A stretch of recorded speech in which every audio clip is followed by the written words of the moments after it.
네, 안녕하십니까. 자, 우리 기출문제 지금 계속 진행하고 있는데, 우리 기출문제는 그동안 시험 보신 게 되게 많지 않습니까? 되게 많습니다. 그래서 이게 뭐 다 보실 필요는 없고, 한 22회, 23회 정도 기준점을 잡아서 밑으로 한 10번째, 한 10개 정도나, 한 8개 정도 시험 문제를 한번 제가 해설 강의를 해 드릴 생각이니까, 이렇게 우리 오늘은 29회 문제 쭉 진행을 하고 있습니다.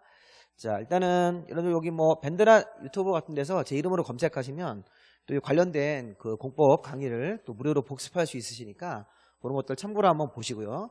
자, 우리는 32회 시험을 봐야 되는데 29회 기출문제를 보시면서 좀 어려운 문제, 쉬운 문제 구별을 하고 또 쉬운 문제 같은 경우는 좀 정확하게 푸시고 어려운 문제는 좀 나중으로 우리가 이제 공부 방법론 측면에서 좀 찍어봐야 되겠죠. 몇 개. 자, 처음에 보시면 이게 국토계획법에서는 도시 그 관리계획을 시행하기 위해서 우리 공법에서 도시관리계획이라는 게 있지 않습니까? 국민들의 권리를 침해하는 도시관리계획으로 진행하는 사업이 있어요. 이게 도시계획사업이라고 하죠. 이거 해석할 때 도시를 계획적으로 발전시키는 사업입니다. 자, 여기를 도시를 계획적으로 발전시키는 사업. 이게 세 가지 사업이 있습니다. 여기 보시면 도시계획 시설사업, 도로나 공원 만드는 사업, 도시개발사업, 신도시, 재건축, 재개발 같은 정비사업. 이거는 도시계획 사업을 모두 고르는 거니까 답이 5번이 되겠죠. 이런 거는 뭐 기본 문제로 보셔야 되겠습니다. 자, 도시계획 사업은 세 가지가 있어요. 도시계획 시설사업, 도시개발법에 따른 도시개발사업, 정비법에 따른 정비사업입니다. 자, 42번 문제. 자, 광역도시계획 설명으로 틀린 건데 좀 꼼꼼히 좀 보셔야 돼요. 자, 우리 광역도시계획을 수립하는 장소가 광역계획권이에요. 그래서 광역계획권은 국토부 장관 또는 도지사가 지정을 합니다. 자, 광역계획권은 국토부 장관 또는 도지사가 정하는데 이 광역계획권을 지정이나 변경해달라고 요청하는 관청이 있어요.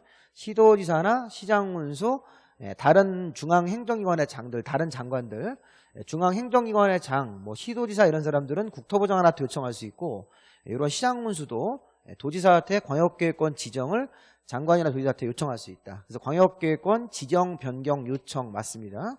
두 번째, 2개 이상 특광시군의 공간구조 기능의 상호 연계, 환경 보전 이런 걸 위해서 광역계획권을 정할 수 있다. 이게 이제 광역계획권을 정하는 목적이에요. 2개 이상 도시의 공간구조 기능의 상호 연계, 환경 보전 두 번째, 광역설의 체계적 정비 이런 세 가지 목적으로 광역계획권을 정하는 거 맞습니다. 자, 우리 3번 보시면 자, 3번은 국가계획 관련돼서 광역도시계획 수립이 필요하면 국토부 장관도 수립권자가 될 수가 있죠. 네, 자, 4번. 자, 광역계획권이 2개 이상 시도에 걸쳐 있다. 그러면 광역계획권이 2개 이상 시도에 걸치면 광역계획권의 지정이에요. 지정. 광역도시계획 수립이 아니라 광역계획권을 정하는 거는 시도지사가 공동으로 정한다가 아니라 국토부 장관이 광역계획권을 정한다. 2개 이상 시도에 걸치면 뭐 서울특별시나 인천광역시나 경기도 이렇게 세 군데에 걸치는 그런 시도를 생각하시면 돼요. 실제 우리나라는 서울특별시가 있고 인천광역시가 있고 그다음에 경기도 쪽 도시들을 여러 개를 묶어서 이게 2개 이상 시도에 걸치는 데가 있어요. 서울특별시, 인천광역시, 경기도 지역이 포함되는 경우는 상급자인 국토부 장관이 광역계획권을 정하는 거지 시도지사 공동이 아니에요. 시도지사 공동은 수립권자 할 때 공동 수립이 나와야 되는 거고 이건 광역계획권의 지정권자예요. 자, 그리고 이제 장관이나 시도나 시장군수가 광역도시계획을 각각 수립하게 돼 있죠. 이런 경우에는 공청회를 열어서 주민과 전문가 의견을 모두 들어야 된다. 타당하다고 인정을 하면 반영을 해야 되고. 자, 정답은 4번이 되겠죠. 4번. 자, 그 다음에 이제 43번은 조금 어려운 문제인데 이거 좀 심한 문제입니다. 심한 문제. 좀 어려운 문제입니다. 자, 국토계획법상 도시지역 외의지역에다가 지구단위계획구역을 정한다. 자, 우리는 자, 지구단위 계획이 뭡니까? 지구단위 계획구역을 정하면 행정청이 특별히 관리하는 장소. 자, 행정청이 어떤 개발 사업을 할 때 행정청이 특별히 관리하고 싶을 때는 이런 지구단위 계획구역을 정하고 지구단위 계획을 수립하도록 되어 있습니다. 행정청이 만들어주는 계획, 개발 사업을 할 때 행정청이 사업에 대해서 이렇게 일일이 지시하는 계획이에요. 근데 이런 지구단위 계획 같은 것들을 만들어서 잘 따르면 자, 일부 관련 규정을 완화시켜 줍니다. 자, 특히 도시지역 외의지역에서 도시지역이 아니라 도시지역 외의지역인데요. 요건 답이 지금 3번인데요. 3번 왜 답이냐면 자, 지금 건축물의 높이를 원래 높이보다 1.2배 120% 범위 안에서 완화하는 건 맞는데 이 규정은 도시지역에서만 적용하시는 거예요. 자, 문제의 조건이 지금 도시지역 외의지역에서는 적용할 수가 없다. 이런 거는 기본서를 보시면 되는데 기본서 보시면 도시지역 외의지역에서는 아까 3번 같은 높이 규정을 완화할 수는 없는 거예요. 120%까지는 맞는데, 근데 이런 거는 비도시 지역도 적용할 수 있다. 그렇죠? 비도시 지역에서 자 이렇게 용도 지역이나 개발진흥지구에 원래 적용되는 건폐율의 150% 1.5배, 원래 적용되는 건폐율의 1.5배 범위 안에서 건폐율 완화. 자, 용적률은 2배예요. 용적률은 200% 범위 안에서 완화할 수 있습니다. 자, 이런 건폐율 완화 규정, 용적률 완화 규정은 이 비율을 보셔야 돼요. 150%, 200% 원래 적용되는 거에 1.5배, 2배인데, 자, 높이는 1.2배는 맞아요. 1.2배는 맞는데 이거는 도시지역에서만 적용한다. 아까 좀 전에 1번하고 2번 지문은 도시지역, 비도시지역 다 적용할 수 있는데 3번 지문은 도시지역에서만 적용하기 때문에 이건 안 되는 거예요. 이런 건 되게 찾기 어렵습니다. 기출문제를 이런 거 내는 거는 굉장히 어려운 문제입니다. 자, 그 다음에 이거 같은 경우도 4번하고 5번도 여기 보시면 개발진흥지구라는 걸 정해서 계획관리지역이라는 비도시역에다가 개발진흥지구를 정하면 이런 지구단위계획구역 같은 걸 정해서 건축물의 용도 종류 같은 업종도 완화할 수 있다. 그 다음에 5번 지문 같은 경우도 맞는 지문이니까 한번 읽어보시고요. 자, 이런 문제는 조금 어려운 지문들이니까 참고로 보셔도 좋습니다. 자, 44번. 도시지역에서 입지규제 최소구역을 정할 수 있는 지역이 아닌 것은 입지규제 최소구역. 자, 우리 입지규제는 용도구역인데요. 용도구역. 자, 용도구역 여러분들 생각나시죠? 개발제한구역, 도시자연공원구역, 시가와 조정구역, 수산자원보호구역, 입지규제. 특히 이 입지규제는 기존 규제를 완화해준다. 기존 용도지역이나 용도지구 규제를 완화해주는 효과가 있어요. 입지규제는. 입지규제는 어디다가 정할 수 있어요? 도심, 부도심 같은 생활권 중심지. 자, 철도역이나 터미널 같은 그런 지역들하고 주변 지역들. 자, 3개 이상 대중교통이 교차하는 결절지로부터 1km 이내 이런 거 우리 수업 시간에 배우셨을 거예요. 네 번째. 자, 보시면 노후를 향한 건축물이 밀집한 정비법상 노후를 향한 건축물이 밀집한 주거지역 또는 공업지역일 때. 자, 요거 상업지역 그러시면 안 됩니다. 답이 5번이죠.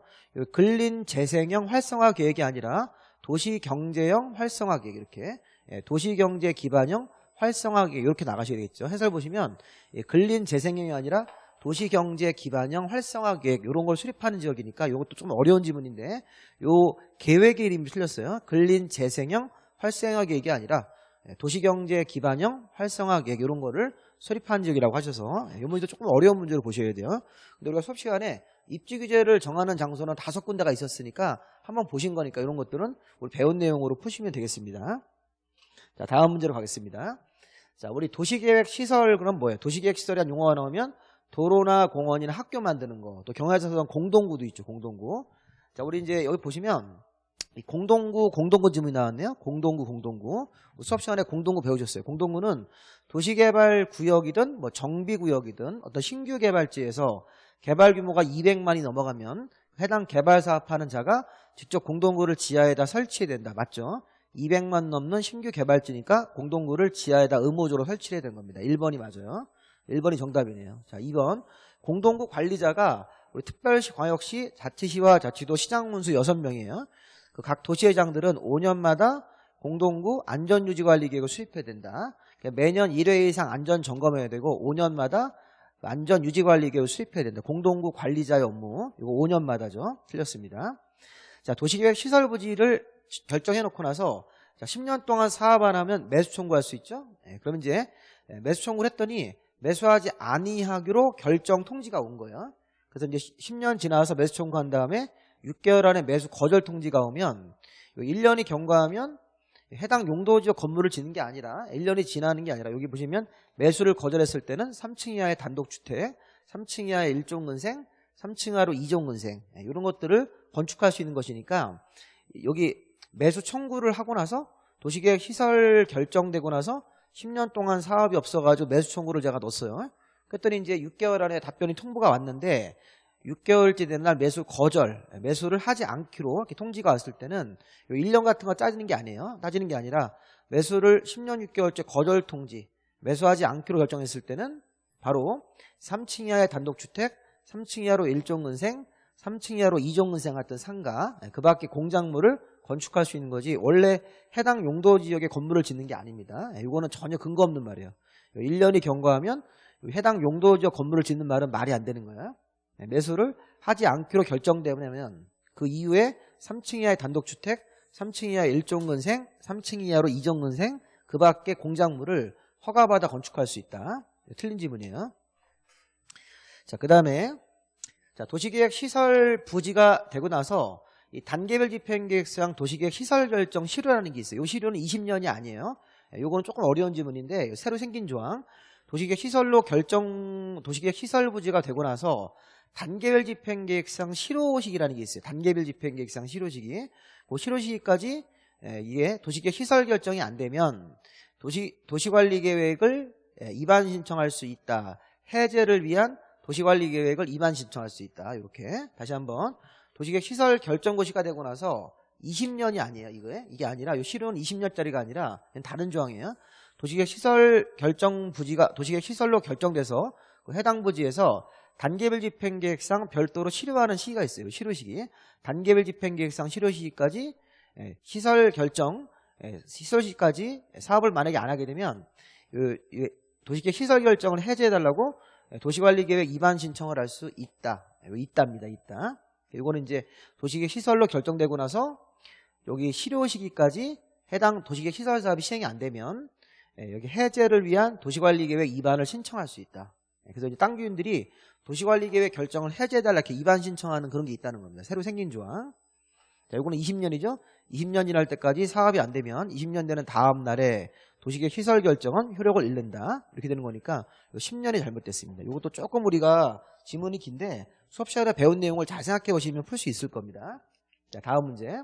자, 46의 성장관리 방안. 자, 우리 성장관리 방안은 여기 주거지역, 상업지역, 공업지역에서는 못하죠. 우리 시가화 용도, 뭐 유보 용도, 보존 용도가 있었는데 이런 주거지역, 상업지역, 공업지역은 시가화가 이미 진행된 용도이기 때문에 여기서는 성장관리 방안이 나올 수가 없다. 여기 기본서 보시면 개발행위 허가제라는 부분에서 우리 개발행위 허가제가 뭐 시가화 용도 이런 게 있어요. 시가화 용도, 뭐 유보 용도, 보존 용도. 자, 시가화 용도에는 주거지역, 상업지역, 공업지역이 들어가요. 네, 그 다음에 유보 용도, 보존 용도 같은데 우리 유보 용도 같은 경우는 뭐 기본적으로 계획관리지역 이렇게 생산관리지역 그 다음에 녹지 중에서 자연녹지 네, 그 밖에 나머지 지역들은 계획관리나 생산관리가 아닌 보존관리 네, 자연녹지가 아닌 보존녹지나 생산녹지 네, 그러고 나서 이제 그 농림지역하고 자연환경 보존지역 네, 이렇게 땅을 분류를 해요. 시가화 용도, 유보 용도, 보존 용도인데 자, 유보 용도하고 보존 용도에서는 성장관리 방안 나올 수 있지만 시가화 용도에서는 성장관리 방안이 못 나와요. 그러니까 이 주거지역은 여기 보세요. 이 문장의 핵심은 이런 거는 다 불필요한 좀 표현이고 요거 주거지역은 시가화 용도니까 성장관리 방안이 수립될 수가 없다는 겁니다. 근데 여기 계획관리지역이나 생산관리지역은 둘 다 유보 용도고 그다음에 여기 밑에 농림지역하고 자연환경 보존지역은 여기 보면 보존 용도에 해당되기 때문에 이런 지역이면 성장관리 방안이 나올 수 있다. 이거는 이제 한번 응용을 하셔가지고 보셔야 돼요. 근데 이런 부분이 수업 시간에 이제 강조가 된 부분이니까 시험 문제로 볼 수는 없어요. 시험 문제는 수업 시간에 잘 안 다루는 문제가 있습니다. 그런 것들이니까 공부를 하실 때 우리 각 학원별 선생님들이 어느 정도 강의를 해주세요. 근데 이게 강의 양을 벗어나는 게 요즘에 최근에 나와가지고 근데 요거는 우리가 이제 학원 수업 시간에 다루는 문제니까 조금 이제 난이도는 중상 정도. 이거 왜냐면 이걸 외워야 되잖아요. 이렇게 이런 걸 외워야 되기 때문에 좀 어려운데 수업 시간에 다루는 거니까 이 정도까지는 좀 실력을 좀 끌어올리셔야 돼요. 이게 공부가 쉽지가 않습니다. 굉장히 어렵게 요즘에 출제가 되어가지고 옛날에 저 시험 볼 때는 제가 옛날에 9회 때 시험을 봤었는데 그 당시에는 지금 공부한 거에 30%만 공부하면 합격이에요. 분량도 되게 적었는데 근데 여러분들은 조금 이제 좀 늦은 시기에 보다 보니까 되게 어렵습니다. 문제가. 그러니까 진작 여러분이 시험을 보시면 좋았을 텐데 참 어렵게 나옵니다. 문제가. 자, 그 다음에 이제 우리 아파트를 건축할 수 있는 용도지역. 자, 우리 용도지역에서 제가 옛날에 아파트는요 주거지역에서 1종자는 안 돼요. 1종 전용 주거지역하고 1종 일반 주거지역은 아파트 건축이 불가하다. 이렇게 불가하다. 자, 그러면 우리가 어디는 될까요? 뭐 2종 전용 같은 거 아파트 되는 거죠? 근데 나머지 2종하고 3종 일반 주거 이런 지역도 아파트가 돼요. 근데 준주거 지역도 아파트가 됩니다. 주거 지역에서는 아파트가 되는 지역, 안 되는 지역 구별하실 때, 자, 일종자 들어가는 건 아파트 건축이 안 된다. 이렇게. 그 다음에 상업 지역에서는, 자, 중심 상업, 일반 상업, 그 다음에 근린 상업까지는 되는데, 중, 일, 근까지는 아파트가 되는데, 유통 상업은 아파트가 안 돼요. 그 다음에 이제 우리가 공업 지역에서는 전용공업이나 일반 공업 지역들은 됩니다. 우리 아파트는 공업 지역에서 전용공업 아파트 안 되고 일반 공업도 안 되는데 중공업은 된다고요. 공부하실 때 공업 지역 1개, 상업 지역은 3개, 그 다음에 주거 지역에서는 요 일종자를 빼고 아파트 가능한 지역들을 찾으시면 돼요. 이렇게. 그럼 4개 있네요. 이렇게 4개. 그래서 아파트가 허용되는 지역이 이 용도 지역상 이 건축 제한 별표를 찾아보시면 총 8개예요. 여기 녹지 지역이나 관리 지역, 농림자에는 당연히 아파트 안 됩니다. 자, 아파트가 지금 할 수 있는 지역, 자, 계획 관리 지역, 관리 지역이니까 안 되고 일반 공업이나 전용 공업은 안 되고 유통 상업도 이게 농산물 시장 같은 거기 때문에 안 되는 거예요. 근데 일종 일반 주거 지역도 안 되는데 이종 전용 주거는 아파트가 가능한 지역이다. 이렇게.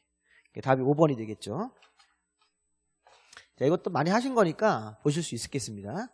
자, 요거는 우리 이제 다음 문제는 48번은 주민의 제한 문제. 자, 주민이 도시관리계획 입안권자에게 제한할 수 있다. 자, 중요한 거는 주민이 도시관리계획을 입안해달라고 입안권자한테 가서 제한을 할 수 있는데 제한 대상이 4개.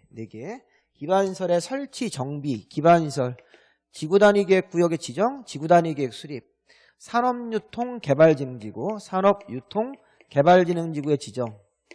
자, 용도지구의 건축 제한을 지구단위 계획으로 대체해달라. 용도지구의 건축 제한 같은 제한을 지구단위 계획을 만들어서 대체해달라. 이런 것도 제한할 수 있습니다. 자, 암기하실 때, 자, 기지 사용으로 외우십시오. 기지 사용. 자, 주민들이 군부대 기지를 사용합시다. 이렇게 제한 써내는 거야.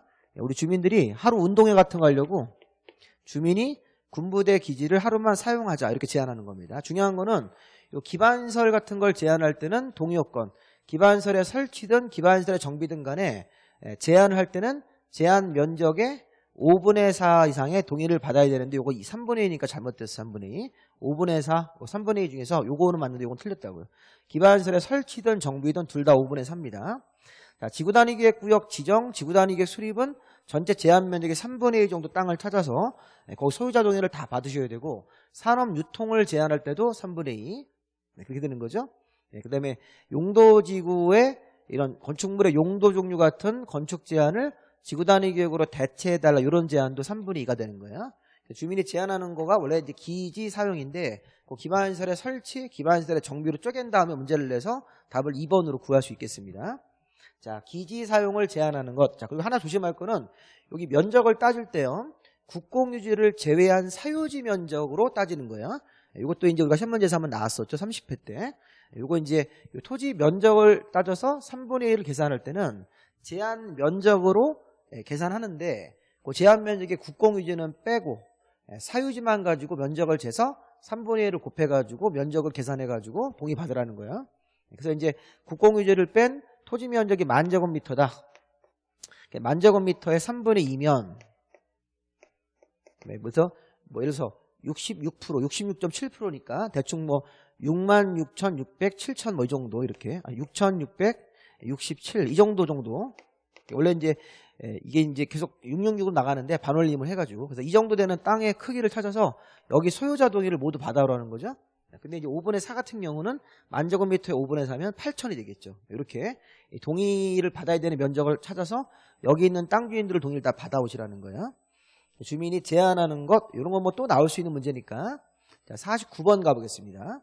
자 은근히 29에도 어렵습니다. 이게 주민이 제한하는 것. 자 그다음에 자 우리 국토기획부에서는 기반시설 부담구역, 개발밀도 관리구역. 자 개발밀도 관리구역은 용적률 개발밀도를 50% 내에서 강화하는 것, 건물 사이즈를 반으로 줄이는 것. 근데 기반시설 부담구역은 신규 아파트 같은 걸 지을 때 기반시설부터 먼저 부담해라. 기반시설 부담구역이죠.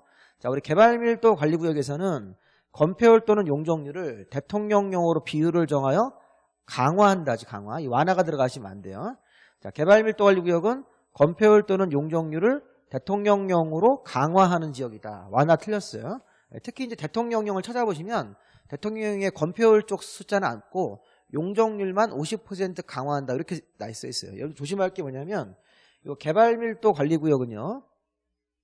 자, 건폐율 또는 용적률을 대통령령으로 강화한다 이렇게 해석하는 거예요. 대통령령으로. 근데 시험 문제에서 대통령령을 찾아보시면 이 대통령령이라는 이런 세부 시행령에는 자, 건폐율 얘기는 안 써 있고 용적률만 자, 50% 정도 범위 안에서 강화한다 이렇게 써 있어요. 그럼 제가 이 필기한 요 내용 자, 만약에 50% 내에서 강화한다고 나오면 용적률만 쓰셔야 돼요. 용적률만. 근데 요 위에 있는 지문처럼 숫자가 안 써 있을 때는 그냥 강화한다 이렇게 써 있을 때는 건폐율 또는 용적률을 다 써도 되는 거예요. 자, 요거는 법률 지문이고 제가 필기한 거는 대통령령 지문이기 때문에 자, 우리 현행 법률에는 국토계획법 법률에는 개발밀도가 지정되면 건폐율 또는 용적률을 대통령령으로 정하는 범위 안에서 강화한다고 써 있어요. 그러니까 완화가 들어가면 틀리는 거예요. 그런데 대통령령을 찾아보시면 건폐율 얘기는 안 써 있고 용적률만 50% 내에서 강화합니다 이렇게 써 있다고요. 그래서 50%가 써 있으면 용적률만 쓰시면 돼요. 세부 지문을 물어보는 거니까 50%가 안 써 있는 형태로 강화하면 두 개를 다 써도 되는 겁니다. 이렇게 두 가지 형태로 연습을 하셔야 돼요.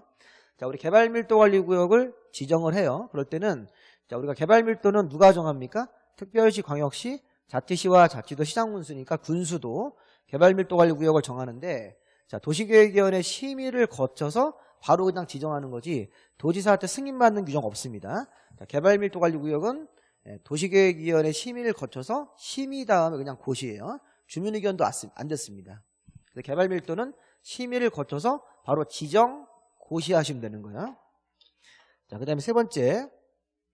자, 주거상업. 자, 주거상업 공업 쪽에서 기반설이 부족이 예상되는데 기반설의 수용 능력이 부족이 예상되는데 설치가 곤란할 때는 개발밀도관리구역을 정할 수 있다. 기반설 부담구역이 아니라 개발밀도관리구역을 정할 수 있다.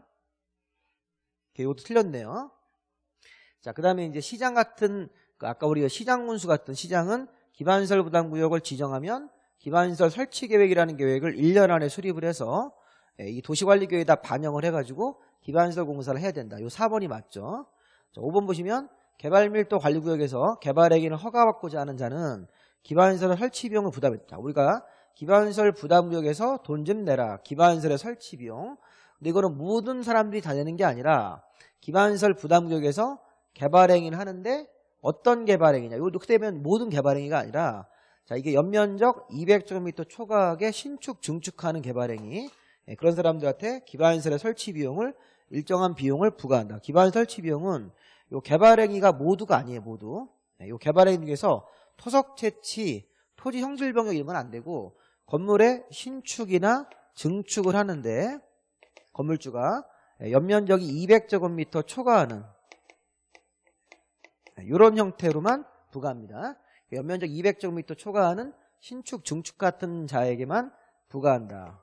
자, 모든 개발행위가 아니라 신축, 증축도 200제곱미터 넘는 그런 사이즈로 할 때만 부과 대상 행위자가 된다. 누가? 그 건물주가.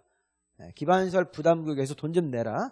기반설의 설치 비용. 자, 이런 거는 우리가 하나씩 용어를 이해를 못 하시면 조금 어려워지는 측면이 있으니까 하나씩 용어를 좀 잘 좀 파악을 하시기 바랍니다. 자, 그 다음에 이제 50번 문제 조금 어려운 문제가 또 나왔습니다. 자, 용도 지구 안에서 건축 제한. 자, 우리 용도 지구 안에서 건축 제한. 이거 답이 지금 3번이죠. 자, 우리가 이건 복합 용도 지구예요. 복합 용도 지구가 자, 이렇게 일반 주거 지역에 들어가면 복합이 들어가면 준주거 지역처럼 건물 질 수 있는데 단 장례식장 같은 건물은 뺀다. 공장, 장례식장 같은 장례시설은 건축할 수 없다. 그래서 답이 3번이 되는 거죠. 자, 나중에 이제 용도 지구에서 복합 용도 지구를 한번 찾아보시면 대통령령의 일반 주거 지역에 복합 용도 지구 들어가면 준주거 지역처럼 건물 질 수 있는데 다만 무슨 뭐 노래 연습장, 공장, 장례시설 같은 건물은 제외한다 이렇게 써있기 때문에 장례시설은 건축할 수 없다 이렇게 되는 거죠. 자, 고도지구 들어가면 도시관리계획으로 정하는 높이를 정해서 그 초과하는 건물은 건축할 수 없다. 자, 지구단위 계획 같은 게 수립이 되어 있는 지역이 아니다. 자, 이거는 보시면 여기 개발진흥지구에서는 지구단위 계획이나 관계 법률에 따라서 건물을 짓는 건데 지구 단위 계획이나 관계 법률에 따른 개발 계획에 따라서 건물을 짓는 거죠. 조례가 아니고 지구 단위 계획이나 이런 개발 계획에 따라서 건물을 짓는데 문제는 이 지구 단위 계획이 수립이 안 돼 있는 그런 개발진흥지구면 원래 용도 지역이 정하는 바에 따라 건축을 할 수 있다는 겁니다. 그래서 우리가 이제 이런 용도지구에서는 원래 개발진흥지구는 이런 지구 단위 계획이나 이런 개발 계획이 나오면 거기에 따라 건물을 짓는 거고 이런 지구 단위 계획이나 개발 계획이 수립이 안 돼 있는 상태라면 원래 해당 용도 지역대로 이 개발진흥지구 지정되기 전에 원래 용도 지역이 있을 거라고요. 그 용도 지역에 따라서 건물을 지으면 됩니다. 자, 고도지구 안에서는 도시관리계획으로 정하는 높이를 초과하는 건물을 건축할 수 없다. 조례가 아니라 도시관리계획. 그 다음에 일반 주거지역에 복합이 들어가면 준주거지역처럼 건물 질 수 있는데 장례시설 같은 경우는 제외한다. 장례시설, 공장, 노래연습장 이런 거는 제외합니다. 제외. 답이 4번이 되겠습니다. 3번 되겠죠. 그 다음에 이제 이 방제지구에서 건물을 짓는 과정에서 1층 전체를 피로티 구조로 만들면 이 방제지구에서 층수를 따질 때 피로티 부분층은 제외한다. 자, 자연추락지구에서는 대통령령에 따라서 4층 이하의 방송통신 같은 것들 가능하죠. 자연추락지구에서도 그 대통령령 표가 있으니까 그 표에 따라서 건물을 건축할 수 있다. 자, 이 문제도 엄청 어려운 문제입니다. 이게 배우기도 한 건데 여기 이렇게 예외 같은 걸 하나 만들어가지고 문제를 했으니까 이런 건 좀 어려운 문제를 보셔야 돼요. 장례시설은 건축할 수 없다. 자, 51번은 예전에 제가 수업 시간에 한번 해드린 건데요. 뭐 저한테 안 배우신 분들은 좀 어려우실 거고 이건 제가 해드린 건데 자, 이게 뭐냐면 이게 건폐율이 최대 한도가 뭐냐. 우리 건폐율은 21가지 기준이 있잖아요. 이렇게 있었는데 자, 우리 건폐율은 21가지 기준이 있었는데 그 건폐율 자체를 건폐율이 20%짜리 생각하시면 돼요. 20%짜리. 자, 예를 들어서 이 건폐율이 농림지역이다. 이렇게. 건폐율이 여기 농림지역에 땅이 이렇게 넓은 땅이 있어요. 근데 우리 제가 옛날에 농림지역에 어떤 특정한 명칭이 들어가면 건폐율이 늘어난다. 완화된다. 예를 들어서 자연공원이나 추락지구 같은 거 들어오면 60%까지.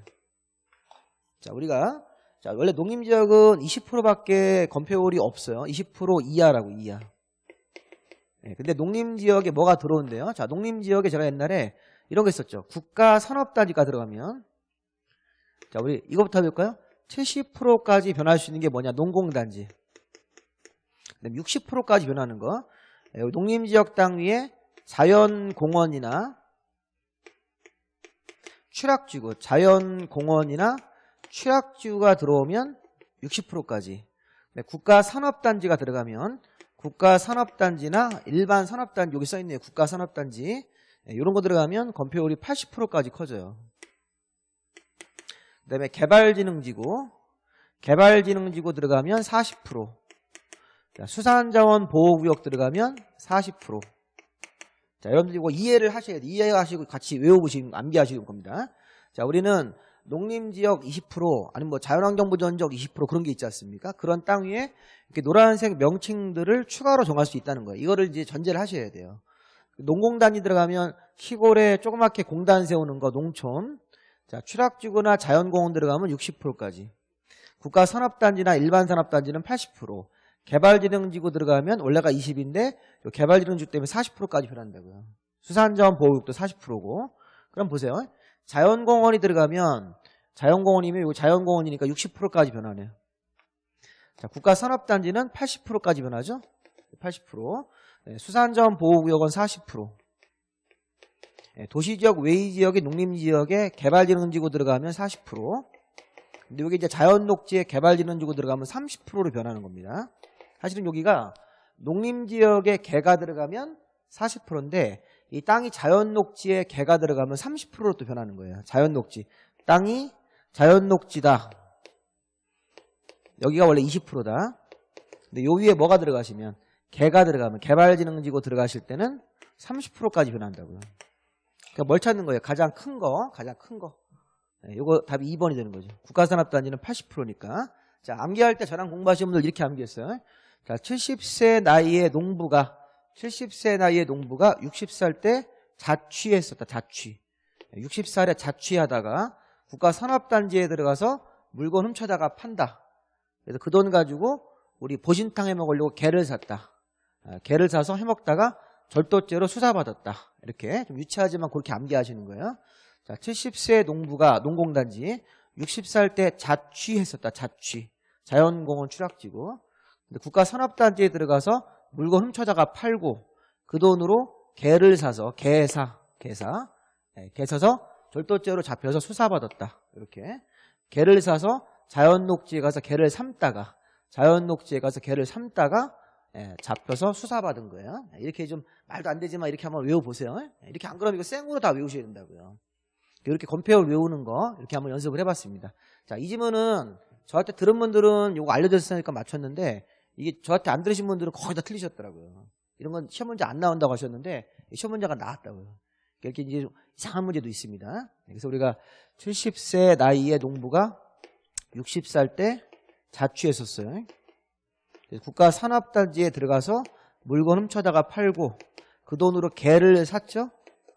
개를 사서 자연녹지에 가서 개를 삶다가 자연녹지에 개가 들어가면 30%입니다. 농림지역에 개가 들어가면 40%인데 자연녹지 같은데 개가 들어가면 30%. 그 다음에 수사받은 거죠. 이렇게. 그러니까 농림지역에 개가 들어가면 40%인데 자연녹지 위에 개가 들어가면 30%를 받겠다고요.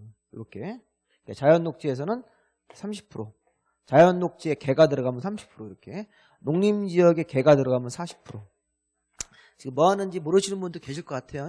근데 이런 게 이제 건폐율의 결론은 뭐냐면 늘어난다. 원래가 20%인데 노란색 이런 명칭 때문에 다 늘어나는 거라고요. 요즘 문제도 어떻게 보면 또 심화로 볼 수 있습니다. 좀 어려운 문제입니다. 이것들. 29회 때 문제인데 한번 좀 찾아보시고요. 나중에. 자, 52번 문제는 도시관리계획 결정권자가 다른 것은. 자, 이거는 정답이 없다. 자, 그 당시 실제 오류였습니다.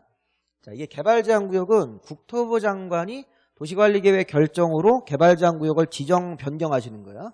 도시자연은 누가 합니까? 우리 시도지사나 대도시가 도시관리계획을 결정한다.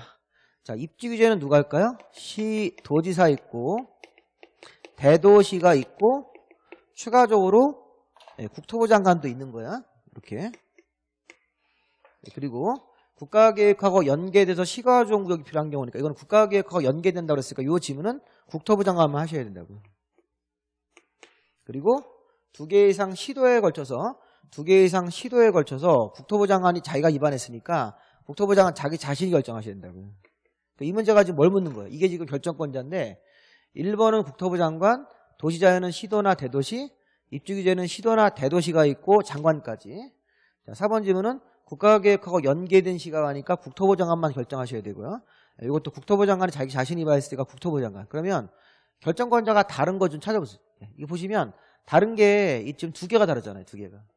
국토부인데 여기도 국토부 장관만 나와야 되는데 둘 다 이거는 국토부 장관이 거 다르게 그래서 이거 답이 두 개가 나오기 때문에 이건 문제가 답이 될 수 없어요. 그래서 정답 없습니다. 이게. 다른 거 하나를 찾을 수가 없어요. 만약에 이게 국토부 장관만 나오면 이거는 개정된 걸 반영을 안 해서 입지 규제가 과거에는 국토부 장관만 하는 건데 시험 보는 그 시기에 이게 시도지사나 대도시가 추가됐어요. 그걸 반영을 못 하신 거예요. 출제 의원들이 개정된 거를. 이게 만약에 이렇게 국토부 장관만 입지 규제를 정한다 이렇게 하면 답이 요게 되는 거예요. 2번이 되는 거예요. 그럼 다른 거 하나가 요거니까 나머지 다 국토부 장관이니까. 근데 이건 법이 개정된 거를 시험 볼 때 반영 못 해가지고 입지 규제는 시, 도지사도 할 수 있고 대도시도 합니다. 그리고 예외적으로 국토부 장관 이렇게 돼 있다고요. 요거 이제 부칙에 따라서 개정된 건데 출제위원들이 반영 못 해가지고 이건 정답이 없으면 이 문제는 다른 거 하나를 찾을 수가 없어요. 요 두 개 이렇게 돼 있고 나머지 요 세 개만 갔기 때문에 다른 거 하나를 딱 찍기가 어렵죠. 두 개 가지가 국토부 장관하고 다르지 않았습니까? 이건 정답 없으면 그래서 혹시 이거는 기출문제 보시면 정답 없음으로 되실 겁니다. 시험 보신 분들도 오류가 있어요. 출제에 오류가 있으니까 이렇게 한번 보시고 자 우리 53번 가보겠습니다. 53번. 자 53번은 도시개발법이죠. 도시개발법. 자 53번에 보시면 도시개발법에서 가로 안에 들어갈 숫자 우리 도시개발법에서 도시개발 사업 하는 장소 주거나 상업은 1만 이상 공업지역은 공장지어야 되니까 3만 이상 자연녹지는 1만 이상 그 다음에 여기 보면 생산녹지 같은 경우도 1만 이상이니까 1311 찾으시면 되겠죠. 자, 우리 이런 거는 우리 수업 시간에 많이 보신 거니까요. 답만 확인해서 1311 정답이 2번이 되겠죠. 2번. 자, 그 다음 문제.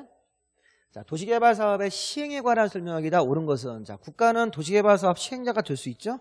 도시개발 사업은 12명 시행자가 있고 후보자가, 그래서 1번 국가나 지자체부터 시작하기 때문에 국가도 사업 시행자가 될 수 있습니다. 국가나 지자체. 자, 2번이 답인데, 철도공사는 자, 역세권만 개발 사업할 수 있다. 자, 이게 아니라요.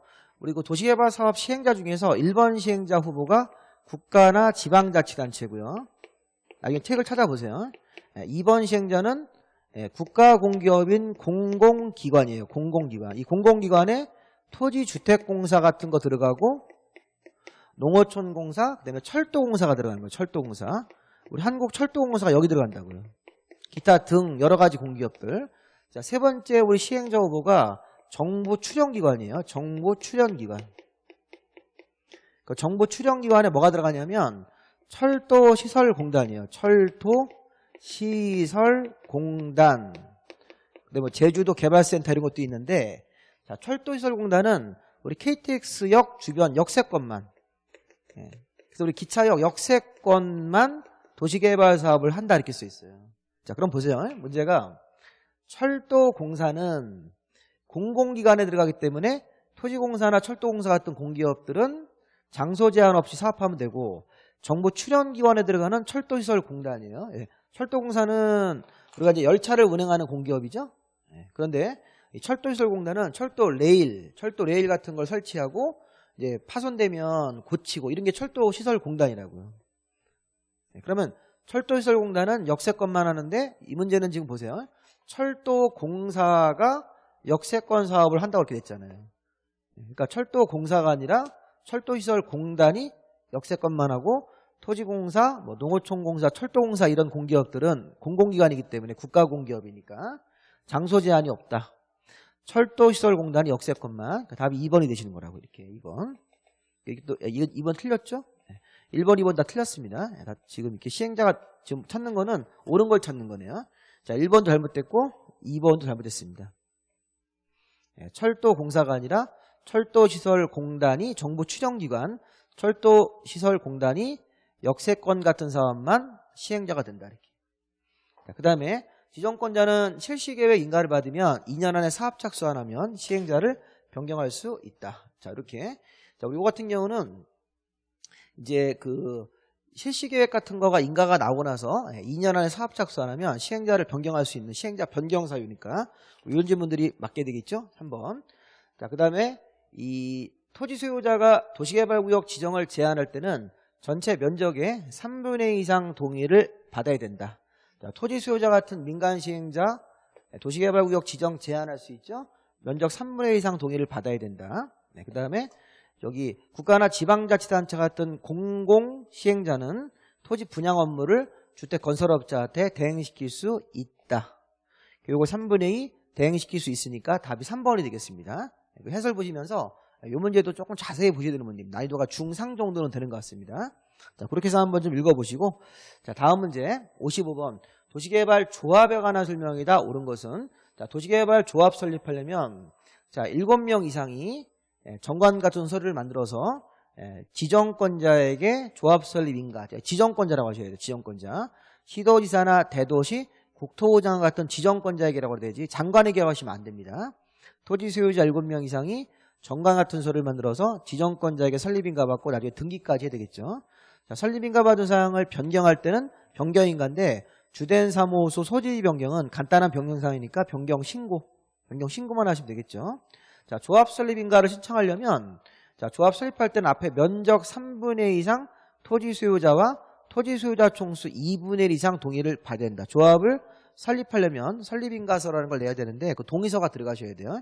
앞에 면적 3분의 2 이상, 뒤에 토지 소유자 총수 2분의 1 이상 동의를 받아야 된다. 면적, 토지 소유자 총수 이렇게 되는 건데 앞에 면적이 3분의 2, 뒤에 토지 소유자 총수가 2분의 1이니까 이것도 잘못됐습니다. 자, 옳은 걸 찾는 거죠. 1, 2, 3번 다 틀렸네요. 자, 금고 이상 형을 선고받고 집행이 끝나지 아니한 사람, 우리 금고 이상 실형 선고받고 집행이 끝나고 나서 2년이 지나지 아니한 사람은 조합 임원이 될 수 없다. 조합원이 아니라 조합 임원이 될 수 없다. 자, 의결권을 가진 조합원 수가 100명이면 50인 이상이니까 자, 우리 법의 기준이 의결권을 가진 조합원 수가 50명 이상이면, 즉 100명이면 총회의 권한을 대신 행사하기 위해서 대의원회를 둘 수 있다. 맞죠? 100명이란 얘기는 50명 이상이니까 대의원회 둘 수 있다. 자, 요즘 답이 5번입니다. 5번. 자, 56번은 조금 어려운 문제인데요. 자, 실시계획에 관한 설명이다. 옳은 것은 실시계획. 자, 지정권자인 국토부 장관이 실시계획을 작성했을 때는, 자, 지정권자가 국토부 장관도 있고 시도지사도 있는데, 자, 실시계획을 지정권자가 직접 작성을 하거나 인가할 때는 국토부 장관은 자기 바로 밑에 있는 시도지사나 대도시의 의견입니다. 국토부 장관이 실시계획을 직접 만들거나 인가할 때는 자기 바로 아래에 있는 시도지사나 대도시의 의견 청취, 시도나 대도시한테 가서 의견을 들어야 되고, 자, 이게 장관이 아니라 시도지사가 실시계획을 작성하거나 인가할 때는 시군구청장 의견이 되는 거죠. 보면 국토부 장관이 자기가 직접 시행자가 돼서 실시계획을 만들거나 국토부 장관이 실시계획을 인가해주는 그런 상태에서 자기 하급자 의견을 들어야 돼요. 근데 국토부 장관의 하급자는 시군구가 아니라 시도지사나 대도시라고 하셔야 되겠습니다. 자, 두 번째. 자, 도시개발 사업을 환지 방식으로 해서 원래 종전 땅 대신 새로운 땅을 교부하는 방식이에요. 그러면 원래 토지 소유자가 사업 끝날 때 기다리면 실시계획 같은 거 설계도가 나와서 사업이 이제 끝나고 나면 사업이 진행이 돼요. 그러면 관련 내용을 이 사업의 명칭, 목적 이런 것들을 등기소에 통보해서 등기사항에 기재하라는 겁니다. 여기는 환지 방식으로 도시개발 사업을 한다고 이렇게 실시계획 같은 설계도가 작성이 되면 사업의 명칭이나 목적 같은 것들을 땅 등기부에다가 표시하라고 등기소에 통보하는데, 도시관리계획 결정사항은 통보하는 게 아니에요. 요거 도시관리계획으로 결정할 사항은 통보사항이 아니다. 도시관리계획 결정사항은 요거 여기가 틀렸어요. 요거는 통보사항. 자, 이거 심화예요. 심화. 이거 어려운 문제라고요. 자, 장관이 실시계획을 작성하거나 인가할 때는 시도지사나 대도시 의견, 자, 등기소에 통지할 때는 도시관리계획으로 결정할 사항은 통보하지 않고 앞에 목적하고 명칭 같은 것들만 통보하시게 되어 있습니다. 자, 그다음에 실시계획을 인가할 때 이런 공공하수도 공사 시행에 관해서 인가권자가 그쪽 행정기관하고 업무 협의하면 이런 공사 시행 허가를 받은 것으로 본다. 자, 실시계획을 인가하는 과정에서 인가권자가 다른 관청하고 업무 협의를 해주면 이런 허가 같은 것들을 받은 것으로 본다. 이렇게 되는 거죠. 허가받은 것으로 본다. 자, 그 다음에 인가받은 실시계획 내용 중에서 사업 시행 면적을 100분의 20이 감소가 되면 지정권자한테 변경 인가를 받을 필요가 없다. 자, 이게 100분의 10이에요. 100분의 10, 100분의 10 미만 감소가 됐을 때만 변경 인가를 받을 필요가 없는 거니까 100분의 20이면 변경 인가를 받으셔야 돼요. 자, 실시계획을 인가를 받았는데 사업 면적을 100분의 20을 바꿀 때는 너무 이게 많이 변경되니까 이런 경우는 변경 인가를 받아야 되고, 100분의 10 미만으로 감소할 때만 변경 인가를 안 받는 상황입니다. 이렇게. 자, 지정권자는 도시개발구역 지정고시로부터 6개월이 아니라 1년 안에, 자, 구역 정하고 1년 안에 실시계획 인가 신청 안 하면 시행자를 변경할 수 있다. 자, 1년 6개월이 아닙니다. 이게 시행자 변경, 경미한 변경은 변경 인가를 안 받는 건데 100분의 10 미만. 이렇게. 답이 3번이죠. 3번. 실시계획을 인가할 때 인가권자가 공공하수도 공사 시행에 관한 허가에 대해서 다른 관청과 업무 협의하면 받은 것으로 봐준다. 자, 등기소에 통보할 때 도시관리계획 결정사항은 통보하는 게 아니다. 의견 청취가 국토부 장관 바로 밑에 있는 시도지사나 대도시 의견을 듣는 것입니다. 이런 문제는 좀 어렵고, 자, 이 문제도 좀 어려웠는데, 자, 환지 방식의 문제입니다. 자, 우리 환지 방식으로 땅이 조성이 되면 최초 가격 평가할 때, 자, 토지평가협의회 심의를 거치고 그에 앞서 미리 감정평가를 하게 되어 있습니다. 감정평가 먼저 하고 심의까지 거쳐서 환지 방식으로 조정된 땅의 가격을 최초로 평가하는 거예요. 자, 우리가 수용 방식으로 땅이 평가가 되면 감정 가격으로 바로 정하면 되는데, 환지 방식으로 땅이 조성이 되면 최초 가격 평가를 토지평가협의회 심의를 하는데 그에 앞서 미리 감정평가를 해야 된다. 자, 행정청이 아닌 자가 환지계획을 만들면 시군구청장한테 가서 인가를 받습니다. 네, 맞습니다. 행정청 시행자가 환지계획을 정할 때는 이 임차권자는 이 공람기간 내에 의견서를 제출할 수 있다. 이런 것도 맞습니다. 네, 공람기간 14일을 주고 그 기간 내 의견 제출 같은 걸 받게 되어 있습니다. 환지계획을 만드는 과정에서. 자, 그 다음에 환지계획에 정해진 환지는 환지처분 공고 다음 날에 종전토지로 본다. 이렇게. 답이 5번인데요. 자, 5번이 틀렸냐면 환지를 설계하는 과정에서 환지계획 인가 신청시가 아니라 환지계획 인가일 기준으로, 환지계획의 인가 신청이 아니라 환지계획 인가일 기준으로 이렇게 이 평가액 같은 거를 정하게 되어 있습니다. 환지 설계할 때 토지 건축물의 평가액 같은 경우는 환지계획 인가 신청일 기준이 아니라 환지계획 인가일 기준으로 이 평가액을 정한다 이렇게 되는 겁니다. 그리고 되게 어려운 질문입니다. 그러니까 이런 거는 우리가 기본적으로 아주 꼼꼼히 봐야 되기 때문에 이런 건 되게 어려운 문제 답이 5번이 되겠습니다. 5번. 우리 29에 합격하신 분들 이런 거 공부하실 때 거의 뭐 찍어서 맞추는 것 같아요. 맞추기 어렵습니다. 자, 도시개발 채권. 자, 도시개발 채권은 매입 의무자가 아닌 자가 차고, 자, 내가 매입 대상자가 아닌데 차고로 채권을 매입했을 때는 중도상환이 가능합니다. 원래 채권은 중도상환 안 되는 건데 차고로 매입했을 때는 그 차고 부분은 중도상환할 수 있습니다. 자, 시도지사가 도시개발채권 발행하는 거죠. 돈이 필요할 때 행정안전부 장관 승인, 행정안전부 장관 승인. 도시개발채권의 상환기간은 자, 5년에서 10년 사이로 조례로 상환기간을 정한다. 짧으면 5년, 길면 10년 사이에서 기간을 정하는 겁니다. 네, 그리고 뒤에 가보시면 도시개발채권의 소멸시효는 원금은 5년, 이자는 2년 되는 거죠. 원금과 이자인데 원금이 5년, 이자가 2년입니다. 자, 채권을 매입했다는 필증, 내가 채권을 매입을 했으면 이 채권 매입 필증 같은 것들이 관청이 이거 5년간 보관하셔야 돼요. 채권의 매입 필증을 이제 도시개발채권을 샀어요. 채권을 제출하면 행정관청은 이걸 5년간 보관합니다. 5년. 자, 이런 것들도 참 어려운 겁니다. 이것도 국토부령에 나오는 걸 내가지고 이런 것도 참 보면 안 좋은 문제가 너무 세부적인 사항들을 물어봐가지고 정답은 1번으로 보시면 되겠습니다. 자, 우리 정비법을 조금 쉬었다 할게요. 쉬었다가 정비법 보도록 하겠습니다.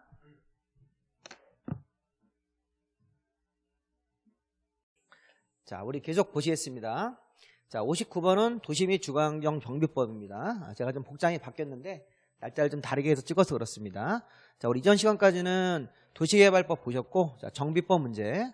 자, 정비법에서는 맨 처음에 도시 및 주거환경 정비 기본계획이라는 게 있어요. 여러분들 공부하실 때는 이 기본계획이라는 계획하고 정비계획을 잘 구별해서 접근을 하셔야 됩니다. 자, 일단 기본계획은 5명의 관청이 수립을 해요. 자, 군수가 빠지고 특별시, 광역시, 자치시와 자치도, 시장 이렇게 군수는 빠지고. 그래서 공부를 하실 때 여러분들 기본계획을 공부하실 때는 군수는 수립권자가 아니다. 그래서 특별시장, 광역시장, 그다음에 세종자치시장, 제주자치도지사, 그다음에 도지사 아래에 있는 시장이 기본계획을 재건축 재개발에 관한 기본 방향을 잡는 기본계획을 수립하고 군수는 수립하지 않습니다. 자, 특히 여기 1번 질문을 보시면 자, 대도시가 아닌 시장은 도지사가 기본계획 수립이 필요 없다고 인정을 하면 수립하지 아니할 수 있죠. 자, 원래 우리 기본계획은요, 이 5명의 관청이 원칙적으로 수립을 의무적으로 하여야 한답니다.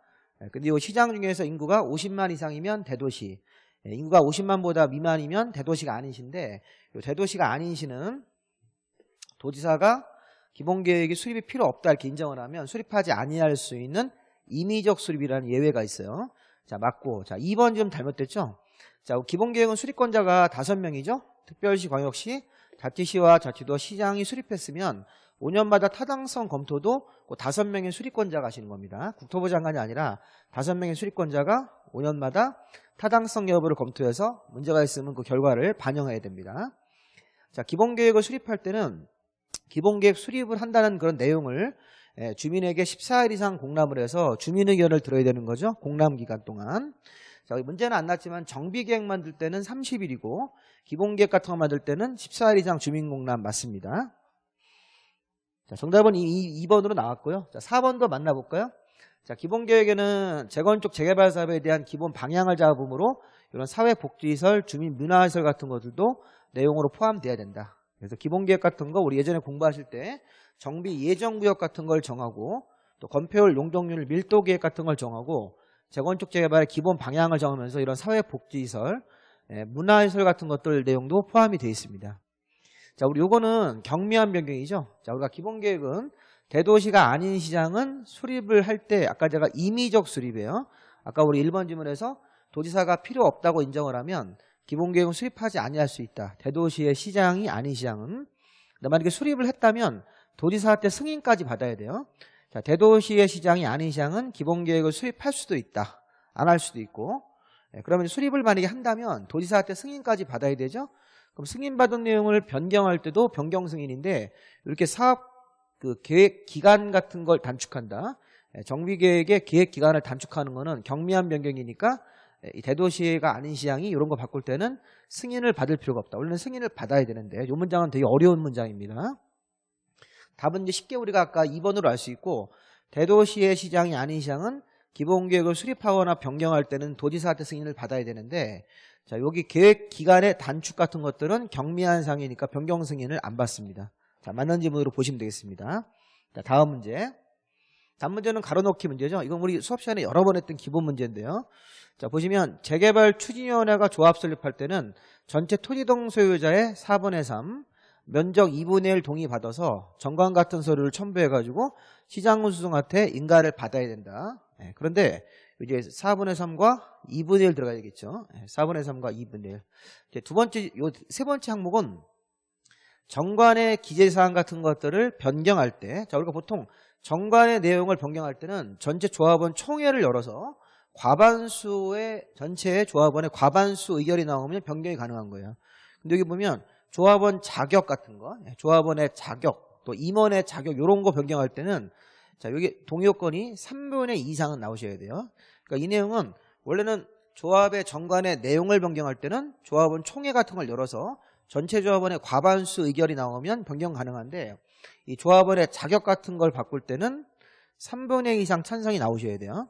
4분의 3, 2분의 1, 3분의 2가 들어가셔야 되는 거죠. 이렇게 이런 형태의 문제가 최근에 많이 나오니까 보셔서 정답은 이게 4번이겠죠? 요거 조합원 자격 같은 걸 변경할 때는 과반수가 아니라 과반수가 2분의 1 초과인데 그게 아니라 3분의 2 이상 동의가 나와야지 변경될 수 있다. 자, 그다음 문제. 자, 이 문제 좀 어려운 문제죠? 심화 문제입니다. 자, 우리가 관리처분 계획이라는 게 정비 사업할 때 맨 마지막 절차. 우리가 이제 재개발 사업할 때 설계도 같은 거 포함돼서 사업 시행 계획이 인가가 나오면 관리처분 계획으로 넘어가서 조합원들한테 분양을 하는 거지 않습니까? 자, 그럼 이제 먼저 보실 거는 뭐냐면 자, 관리처분 계획을 처음에 수립해서 관청한테 인가를 받고 자, 변경할 때도 변경 인가를 받는 거예요. 근데 경미한 변경은 신고하는 사항이 있습니다. 이게 또 경미한 변경입니다. 관리처분 계획을 처음 만들어서 관청한테 가서 인가를 받았다. 시장군수 구청장한테. 변경할 때도 변경 인가인데 어떤 특수한 사항은 변경 신고로 처리하는 게 있다. 근데 변경 신고로 처리하는 경미한 경우가 아닌 것은 자 보면 자 사업 시행자가 변동되어서 이런 거 우리 푸실 때는 좀 감이 있어야 되는데 사업 시행자가 변동돼서 분양 설계 같은 것들이 바뀌지 않는 항목이면 이건 경미한 거로 볼 수 있어요. 사업 시행자가 변동돼서 어떤 권리 의무 사항의 변동 사항이 생겼고 자 분양 설계가 바뀌지 않는다면 분양 설계 아파트 짓는 거 설계도 자체가 변경되지 않았을 때는 경미한 변경으로 신고 사항이다. 자 우리 매도 청구에 따른 판결 자 우리가 공부하실 때 자 이게 어떤 변경은 신고로 할 수 있는 거냐 변경 인가 안 받고 간단하게 신고 자 우리 판결이 떨어지면 당연히 바꿔야 된다고요. 판결 같은 걸 받았을 때는 당연히 바꿔야 되기 때문에 이런 거는 변경 인가 사항이 아니라 그냥 간단하게 변경 신고만 하면 되는 거예요. 당연히 바꿔야 되는 항목이기 때문에 재판을 통해서 이렇게 판결을 받았어요. 매도 청구 같은 것들이 있었고 판결 같은 게 나와서 관리처분 계획의 어떤 내용이 변경될 때는 재판의 판결문에 따라 변경하는 거니까 변경 인가 사항이 아니라 변경 신고만 처리하면 된다. 당연히 바꿔야 되는 사항이기 때문에 자 이것도 다 신고 사항이 맞죠?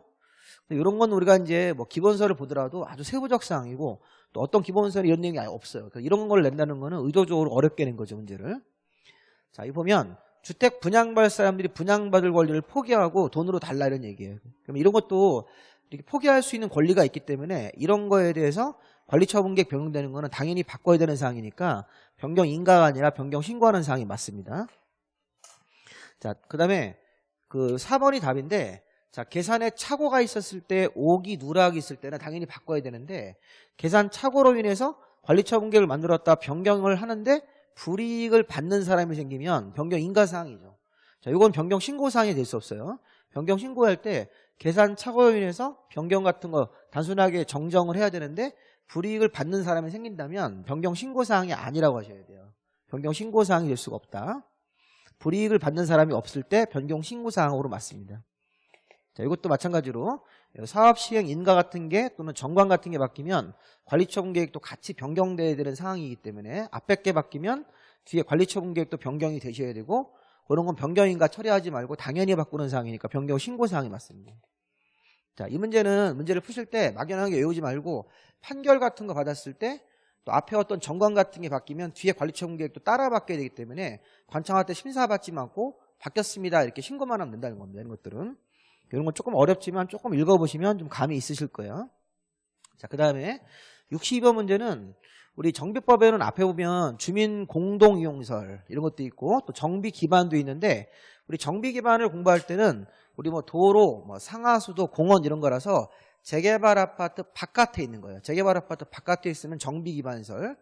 재개발 아파트 바깥에 도로, 뭐 상하수도, 공원, 공용 주차장. 그럼 재개발 아파트 안에 있는 거. 자, 재개발 아파트 안에 공동이용설. 우리 재개발 아파트 주민들이 공동으로 이용하는 시설, 아파트 단지 안에 있는 거. 자, 경로당, 타가소, 어린이집 같은 거, 놀이터. 자, 이거는 맞는데 유치원은 이건 재개발 아파트 바깥에 나가서 유치원 차가 들어오고 애기들 싣고 나가고 이런 거는 유치원은 공동이용설이 아니에요. 어린이집은 재개발 아파트 안에 있죠. 뭐 101동 101호에 1층에 어린이집 같은 거 있지 않습니까? 타가소, 경로당 이런 것들은 공동이용설인데 이건 공동이용설에 포함되지 않습니다. 1번. 얘는 재개발 같은 거 했을 때 재개발 아파트 단지 안에 있을 수가 없어요. 유치원 같은 경우는. 이 어린이집은 있지만 유치원은 해당 사항이 없습니다. 자, 그 다음에 63번 보시면 자, 우리 공사가 완료됐어요. 정비사업이 다 끝나서 관리처분 계획 받고 그 다음에 뭐 철거해서 공사해서 공사가 다 끝났습니다. 자, 그러면 시장문수 등이 시장문수 구청장이에요. 우리 정비사업 할 때는 용어가 있어요. 시장문수 등 그러면 시장문수 구청장입니다. 그럼 시장문수 구청장이 아닌 자들은 뭐 토지공사든 지방공사든 시장문수 등이 아니니까 시장문수 등한테 중고인가를 받는 게 맞습니다. 그래서 뭐 조합이든 뭐 토지공사든 지방공사든 공사를 완료하면 시장문수 등한테 가서 중고인가를 받는다. 네, 근데 시장문수 등이 직접 사업을 하게 되면 중고인가 안 받고 그냥 공사 완료 공고만 하시면 되겠습니다. 시장문수 등이 직접 사업 시행자가 되면 중고인가 안 받고 자기가 인가권자니까 그냥 공사 완료 공고로 마무리가 되는 거죠. 자, 두 번째는 시장문수 등이 중고인가 전에 미리 사용허가 같은 걸 할 수 있습니다. 그래서 아파트면 동별, 세대별, 또 땅이면 구획별로 먼저 사용하라고 사용허가할 수 있다. 맞습니다. 자, 관리처분 계획을 수립을 해서 정비구역 지정. 자, 관리처분 계획을 수립하고 정비구역 지정은 자, 소유권 이전 고시가 있은 날 다음 날에 해제가 자, 사업이 완료되는 날이 정비구역 지정을 해서 사업을 하고 맨 끝에 사업이 다 끝난 다음에 준공인가 받고 여기 시장문수에게 준공인가 받고 소유권 이전 고시가 있은 날 다음 날 되면 효력 발생하는 거니까 정비구역 지정이 해제되는 것으로 간주하는 것 맞습니다. 이게 정비구역 지정이 해제되는 날짜가 소유권 이전 고시 1 다음 날에 해가 된 것을 보는데 이 4번이 지금 답이에요. 정비구역이 해제가 되더라도 조합은 해산되지 않습니다. 정비구역 해제가 되면 정비구역은 없어지고 이제 사업이 다 끝났으니까. 근데 조합은 뭐 청산금, 징수, 교부 이런 게 있기 때문에 돈 문제가 결부되어 있으니까 정비구역 안에 사업시행자인 조합은 해산되는 게 아니에요. 조합에서는 청산금 지급이 다 완료되고 특정한 시기가 지나야지만 조합이 해산되는 겁니다. 그래서 뉴스 보면 이 정비구역이 해제가 되는데 막 1년이나 2년씩 계속 조합을 유지하는 경우도 있어요. 조합장이 월급 받으려고. 조합장이 월급 같은 거 받으면서 일부러 조합 해산을 늦추는 경우도 많습니다. 그래서 그런 경우는 문제가 있는 거예요. 그러면 빨리 조합을 해산시켜야 되는 겁니다. 정비구역 해제되고 청산금 줄 거 주고 받을 거 받고 해서 사업을 빨리 마무리를 시켜야 되는 거지 조합이 계속 유지가 되면 안 되는 겁니다. 이게 지금 보면 정비구역 해제가 되더라도 조합은 청산금 지급, 돈 줄 거, 돈 받을 거 아직 남아있으니까 해산되지 않는다. 자, 그 다음에 관리처분 계획에 따라서 소유권을 이전하면 분양을 받을 사람은 소유권 이전 고시 다음 날에 취득한다. 자, 관리처분 계획으로 아파트 분양받기로 했으면 자, 소유권을 이전받는 거죠. 새 아파트로. 분양받을 사람들 뭐 조합원이든 일반 분양받을 사람이든 소유권 이전 고시일 다음 날에 효력 발생일 새로운 그 아파트 소유권을 취득하시는 겁니다. 등기가 안 돼도 법률의 규정으로 취득을 하는 거예요. 소유권 이전 고시 다음 날에. 정답은 4번입니다. 이 정비 문제도 어려워요. 29에는 정비 문제도 한 2문제 정도는 어렵게 나왔습니다. 자, 이거는 우리가 이제 수업 시간에 많이 보신 기본 문제죠. 자, 우리 주거환경 개선 사업은 가난한 지역에 사는 사람들. 주거환경 사업은 스스로 주택을 보전하면서 개량한다, 수용한다, 환지로 공급하는 방법도 있었죠. 관리처분 계획도 있었고, 주거환경 개선 사업은 4가지 형태의 사업 방식이 있어요. 스스로 자기 주택을 토지이동 소유자가 스스로 주택을 보전하면서 개량하는 방식, 그리고 수용을 해서 주택을 지어주는 방식, 환지로 땅을 교환하는 방식도 있고 관리처분 계획도 있으니까 주거환경 사업은 환지로 공급할 수도 있다. 이거 맞아요. 근데 이제 주거환경 개선 사업에 관리처분 계획은 있는데 주택이나 부대 복리까지만 하는 거지 오피스텔을 공급하는 방법. 자, 이 오피스텔은 재건축 사업할 때만 들어가는 건물이죠. 그래서 이게 보면 주택, 부대, 복리, 오피스텔, 특히 오피스텔, 주거환경 개선 사업으로 이런 주택 같은 것들을 공급할 수 있지만 이런 오피스텔 같은 경우는 공급할 수 없기 때문에 이 오피스텔 공급하는 경우는 재건축에만 나오는 규정입니다. 이거 재건축 사업에 대한 설명입니다. 이 내용이 틀렸고, 자, 재개발 사업은 인가받은 관리처분 계획하고 환지로 공급할 수도 있죠. 자, 기억하고 디귿이 맞아요. 이 디귿번도 기본 지문입니다.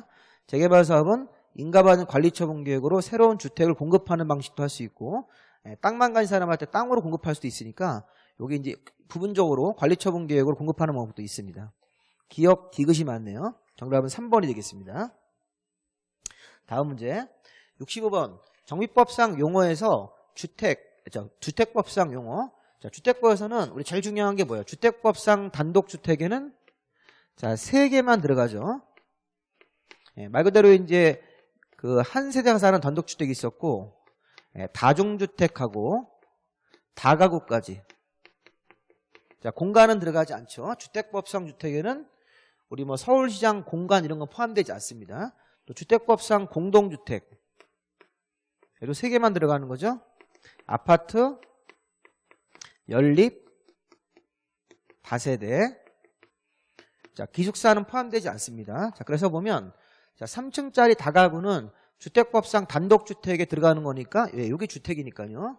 다가구는 주택이다. 주택법상. 공간은 주택법상 단독주택에 들어가지 않기 때문에 공간은 주택법상 주택이 아니에요. 왜냐하면 분양 대상이 아니기 때문에 분양하지 않는 건물이니까. 자, 다세대주택도 주택법상 주택이죠. 여기 들어가면 다 주택입니다. 자, 기숙사 여기 안 들어가요. 기숙사는 준주택으로 분류를 별도라는 거지 주택법상 주택이 아닙니다. 주택법상 요걸 말해요. 단독주택에 들어가는 거 3개, 공동주택에 들어가는 3개. 자, 그다음에 오피스텔도 이것도 준주택이죠. 기숙사, 오피스는 둘 다 준주택이니까 자, 주택에 해당되지 않는 걸 모두 고르면 니은, 리을, 니음. 4번. 이것도 기본 문제로 주택법상 주택에 들어가지 않는 걸 찾아라. 오피스텔, 기숙사 같은 것들은 준주택에 해당된다. 정답은 4번입니다. 자, 66번 또 좀 어려운 문제입니다. 자, 우리 투기과열지구와 조정대상지역 공부를 하실 때 투기과열지구 조정대상지역 최근에 TV 뉴스에서 많이 나오지 않습니까? 자, 우리 투기과열지구하고 조정대상지역인데 자, 일단 기본적으로 투기과열지구가 더 규제가 센 거예요.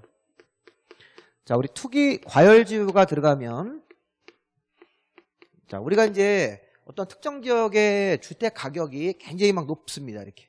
주택 수요가 막 늘어나고 공급이 부족하고 이러면 주택 가격이 막 높아지면 신규 아파트를 공급할 때 투기과열지구로 정해서 아파트 분양받은 사람들이 전매 제한 아파트를 분양받고 나서 나중에 입주를 하지 않습니까? 그 입주하는데 3년 걸려.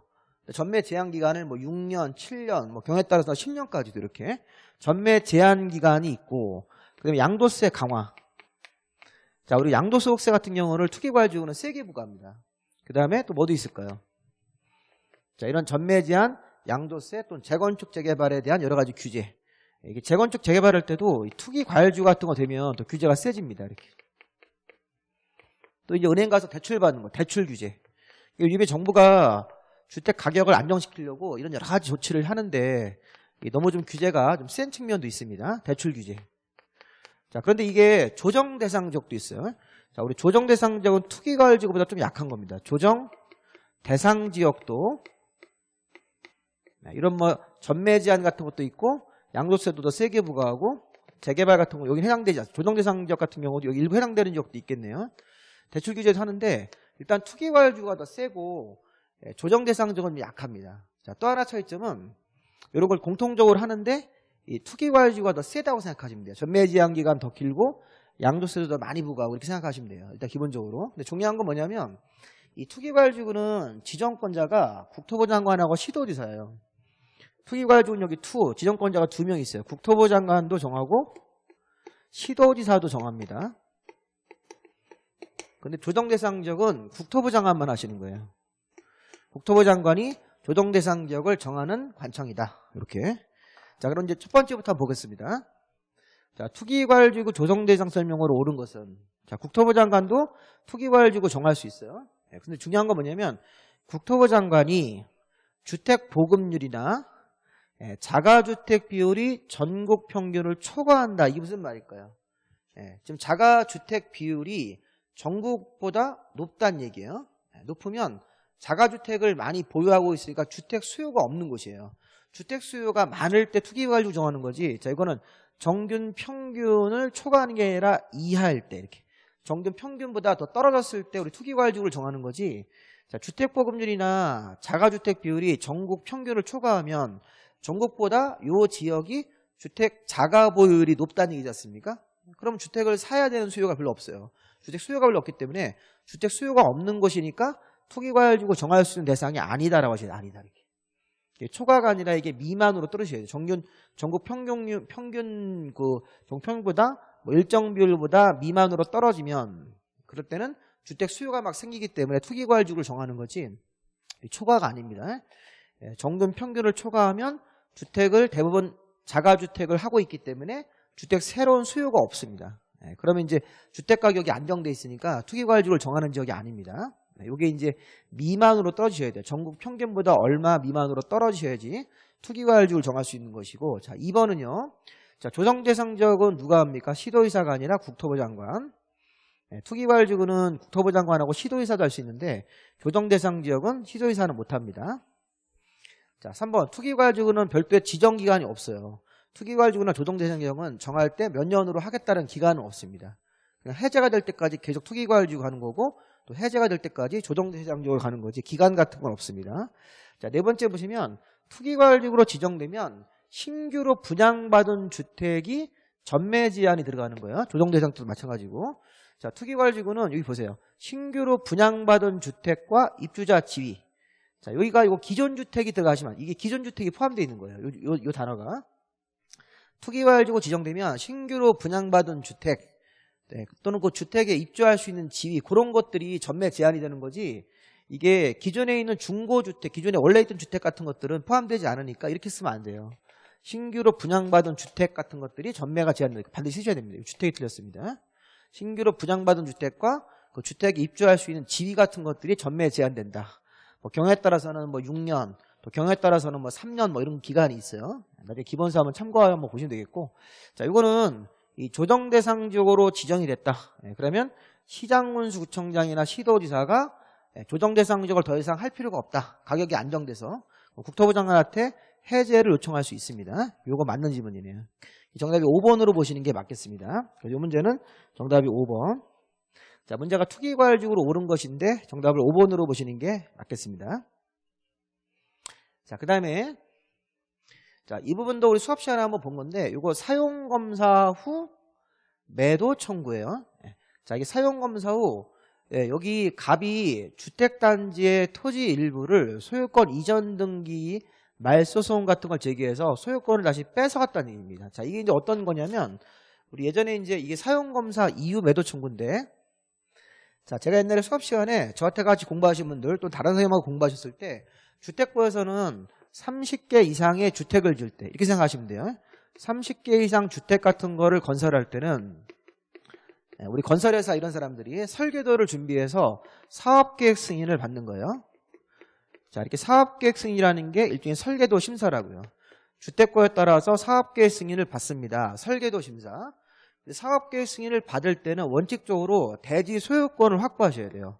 건설업자가 주택을 지을 땅, 대지 소유권을 확보해야 된다. 그럼 우리 건설회사는 사업계획 승인으로 설계도 심사를 내려면 주택을 지을 땅의 대지 소유권을 기본적으로 확보하고 사업계획 승인으로 들어가시는 거예요. 보통 우리가 이제 이 건설회사 같은 사람들은 보통 이제 매매 같은 거로 매매라는 그런 계약을 체결해서 땅 주인들한테 땅을 산다고요. 민간 건설회사는 수용권이 없기 때문에 일반적으로 매매 형태로 땅을 이렇게 사나요. 근데 어떤 경우가 있냐면 자, 갑이라는 사람의 동생이 갑-이에요. 지금 보세요. 갑이 원래 실소유자예요. 갑이 원래 이 땅의 소유자다. 주택을 지을 땅의 원래 소유자인데 갑-가 갑의 동생이에요. 근데 이 갑이 외국에 나가서 이제 외국 지사에서 근무하는데 갑의 토지를, 자, 갑-가 뭡니까? 갑의 동생. 갑의 동생이에요. 갑의 동생이 갑-가 자, 형의 서류를, 형의 땅을 무건대리 형태로 팔아먹을 수도 있어요. 그러니까 이게 대리권이 없는데 마치 대리권인처럼 행세를 해서 무건대리 같은 걸 행사해서 갑의 토지를 갑-지 동생이 팔아먹은 거예요. 누구한테? 건설회사에게. 이 건설회사는 이 사람이 대리권이 있는 줄 알고 갑의 토지를 지금 매매로 산 겁니다. 이렇게. 갑은 외국에 있는데 여기 동생이 형 땅을 팔아먹은 거라고. 거기 건설회사는 그걸 사가지고 요 대지에다가 아파트를 진 거라고 이렇게. 그럼 아파트가 다 이제 사업계획서에 떨어져서 이제 공사를 했어요. 그래서 공사 끝난 다음에 사용검사까지 나오면 이 아파트를 사업계획 승인받고 공사를 할 때 이때 우리가 이제 아파트 분양이 들어간다고. 분양. 아파트 분양을 해서 이제 분양받은 사람들이 다 아파트를 분양받는 거야. 분양대금 내시고. 그럼 건설회사는 정상적으로 분양을 해서 사용검사가 딱 나오면 요 입주자들, 분양받은 입주자들이 입주를 해야 되는데 요 갑에 귀국을 했어요. 귀국. 사용검사 이후에 귀국을 해서 자, 소유권이 이렇게 넘어간 거, 소유권 넘어간 거에 대해서 이전 등기 말소송을 제기해가지고 건설회사에게 팔아먹은 땅을 내 동생놈이 무건대리 형태로 팔아먹기 때문에 소유권 이전된 거를 말소해달라 소송해서 이 갑이 이긴 거예요. 이겨서 소유권을 회복한 거라고 이렇게. 그러니까 이 갑의 땅이 넘어간 거에 대해서 갑이 귀국해가지고 이 땅을 이렇게 판 거 자체가 무효다라는 소송을 제기해서 이긴 겁니다. 그럼 문제는 뭐냐면 사용검사 이후에 아파트가 다 완공이 됐어요. 이렇게. 그럼 이 땅이 사업계획 승인받아서 아파트가 이렇게 건설이 돼 있는데 갑의 땅이 요 대지 어디 일부가 있었겠죠. 갑의 땅이 요 대지 어디 일부가 있을 거라고 이렇게. 요거에 대해서 갑이 소유권을 회복을 한 거. 원래는 이 땅은 이 분양받은 사람들이 가져야 될 땅이지 않습니까? 분양받은 사람들이 이제 공유 형태로 가질 땅인데 요 땅을 소유권을 회복을 하면 다시 되찾아와요. 되찾아오는 방법이 매도 청구예요. 매도 청구. 그래서 1번 지문 보시면 갑이 요 특정 땅 부분을 소유권을 회복해가면 분양받아서 입주하는 사람들이 매도 청구라는 걸 해가지고 다시 되찾아올 때는 공시가로 청구하는 게 아니라 시가로 주택에 분양받은 소유자가 갑한테 땅을 다시 찾아오는 방법은 매도 청구인데 시가로 매도 청구하는 거죠. 그리고 매도 청구에 불응하면 소송까지 가는데 여기 4분의 3 정도 이상 동의가 나오면 대표자를 선정해서 매도 청구 소송까지 해가지고 갑의 땅을 찾아올 수 있다는 거예요. 이렇게. 이게 맞아요. 4분의 3 동의 얻으면 대표자 같은 사람들을 선정해서 매도 청구 소송까지 갈 수 있다. 그리고 대표자를 선정해서 매도 청구 소송을 했을 때는 그 판결의 효과가 여기 동의하지 않은 사람에 대해서도 미친다. 미치지 않는다가 아니라 효력이 미친다. 2번이 정답이고 1번은 틀렸어요. 공시지가가 아니라 시가로 매도 청구한다. 매도 청구에 불응하면 소송 제기할 수 있다. 4분의 3 동의 얻어서 소송의 판결의 효과는 그 동의하지 아니한 사람에 대해서도 미친다. 자, 4번 지문은 자, 이 갑이 갖고 있는 땅이 전체 대지 5% 미만이셔야 돼요. 자, 5%가 넘어가면 안 돼요. 5% 미만인 경우에만 매도 청구하고 소송 걸 수 있고, 그리고 이제 그런 매도 청구의 의사 표시는 소유권을 갑이 회복한 날로부터 2년이 경과한 후에는 청구할 수 없다. 이렇게. 2년입니다. 2년. 2년 지나면 매도 청구 같은 걸 못 한다는 거예요. 그래서 이제 갑이 소유권을 회복했으면 매도 청구를 빨리 제기해서 2년 안에 매도 청구 같은 걸 제기하는 거지 1년이 아닙니다. 2년입니다. 자, 요거는 이제 수업 시간에 설명을 좀 드린 거니까 어려운 문제로 보기는 좀 어렵고 수업 시간에 보시면 됩니다. 이런 문제는 정답을 아까 우리가 2번으로 보시는 게 맞겠습니다. 잘 한번 생각해 보십시오. 사업계획 승인 이후, 사용검사 이후에 땅의 일부를 뺏어가는 사람이 있으면 되찾아오는 방법. 사용검사 이후 매도 청구. 자, 68번은 또 어려운 문제가 나왔네요. 자, 우리가 주택부에서는 주택을 지으면서 임대주택, 50개 이상 주택을 지으면서 임대주택 같은 걸 짓겠다고 같이 포함시켜요. 임대주택 같은 걸 포함해서 일부 세대는 임대주택 같은 걸 짓는다고 사업계획 승인을 받았을 때 관련 조항이 있는데, 자, 이렇게 임대주택을 짓는 거는 어려운 사람들을 위해 좋은 일하는 거니까 용적률 같은 경우를 완화해 줄 수 있다. 이 승인권자가. 건폐율은 아니에요. 사업계획승인권자가 용적률 같은 경우를 임대주택 같은 걸 짓는 그런 좋은 일을 하기 때문에 아파트 지을 때 용적률을 완화해 줄 수 있고, 자, 2번은 임대주택의 건설 비율이에요. 용적률이 완화가 되면 완화되는 용적률로 뭐 아파트를 뭐 몇 개를 짓는다. 짓는 개수의 30에서 60% 범위 안에서 70%가 아닙니다. 30에서 60% 범위 안에서 숫자를 정해가지고 임대주택을 짓는 비율을 정하는 거예요. 자, 용적률이 늘어나죠? 그럼 늘어난 용적률로 아파트를 더 짓는다? 그럼 더 짓는 개수의 30에서 60% 사이에서 숫자를 정해가지고 임대주택 짓는 비율을 정하는 겁니다. 아파트를 10개를 더 짓는다고 그러면 30에서 60%로 정하기 때문에 뭐 예를 들어서 50% 정하면 5개 정도 이렇게 임대아파트 짓는 비율이 정해진다. 70%가 아니라 30에서 60% 사이에서 정한다. 임대주택을 짓는 비율을. 자, 용적률을 완화해서 임대주택을 짓는 비율을 정하는데, 완화되면 아파트를 더 짓게 된다. 50개 이외에 더 짓는 아파트가 생기면 더 짓는 거에 대해서 그 몇 퍼센트 비율, 30에서 60% 사이로 임대주택 짓는 비율을 정하고 나머지는 그냥 분양주택으로 지시면 되는 겁니다. 자, 그다음에 용적률의 완화가 되어서 임대주택을 지으면 그 임대주택을 인수자에게 공급하는데, 인수자가 누구냐면 인수자가 이런 사람들이에요. 국토부 장관, 시도지사, 그다음에 토지주택공사, 지방공사가 인수자인데 그중에서 시도지사가 우선적으로 인수할 수 있다. 틀린 겁니다. 자, 원래 인수자가 이렇게 국토부 장관도 있고 시도지사도 있고 토지주택공사, 지방공사가 인수자가 되는데 이 중에서 시도지사가 우선적으로 인수할 수 있다. 여기 틀렸어요. 시장군수가 아니라 시도지사가 우선적으로 인수할 수 있다. 특별 광역 자치시와 자치도 도지사가 우선적으로 인수할 수 있는 겁니다. 자, 근데 임대주택을 인수자한테 공급할 때 건물에 대해서는 돈을 주는데 이 땅에 대해서는 기부하는 겁니다. 기부. 임대주택의 이 부속 토지에 대한 가격은 공시가로 지급하는 게 아니라 기부한 가격이다. 기부. 대가를 받지 않고 기부 형태로 소유권이 넘어가는 겁니다. 인수자한테. 그래서 임대주택을 아까 용적률을 완화하면 임대주택을 일정 비율을 짓고 임대주택을 인수자가 인수하고 인수자한테 넘길 때 건물에 대한 가격은 받지만 토지에 대한 가격은 받지 않는 겁니다. 이거 틀렸습니다. 그 다음에 이제 마지막으로 인수가에 공급하는 임대주택자의 선정은 조합원들한테 먼저 우선적으로 공급하고 주택조합이면 주택조합한테 공급하고 남는 게 있으면 이게 공개 추첨 형태로 뭐 일반 분양 같은 것도 가능하니까 이게 맞습니다. 임대주택을 철회하는 방법. 주택조합에게 뭐 임대주택 같은 걸 짓는 상황이라면 주택조합원들한테 먼저 공급하고 남는 게 있으면 외부인들한테 공개 추첨으로 임대주택을 공급할 수 있다. 임대주택의 뭐 그 인수가 같은 거 선정할 때 정답은 5번으로 보시면 되겠습니다. 자, 69번 같은 경우는 국민주택 등에 관한 설명인데, 자, 이분들 조금 어려운 지문들이 있어요. 이 공용 부분이 조금 어려운데, 자, 민영주택이라도 국민주택 규모 이하면, 자, 우리가 항상 국민주택이 아닌 게 민영주택이에요. 우리 국민주택은 두 종류가 있었죠.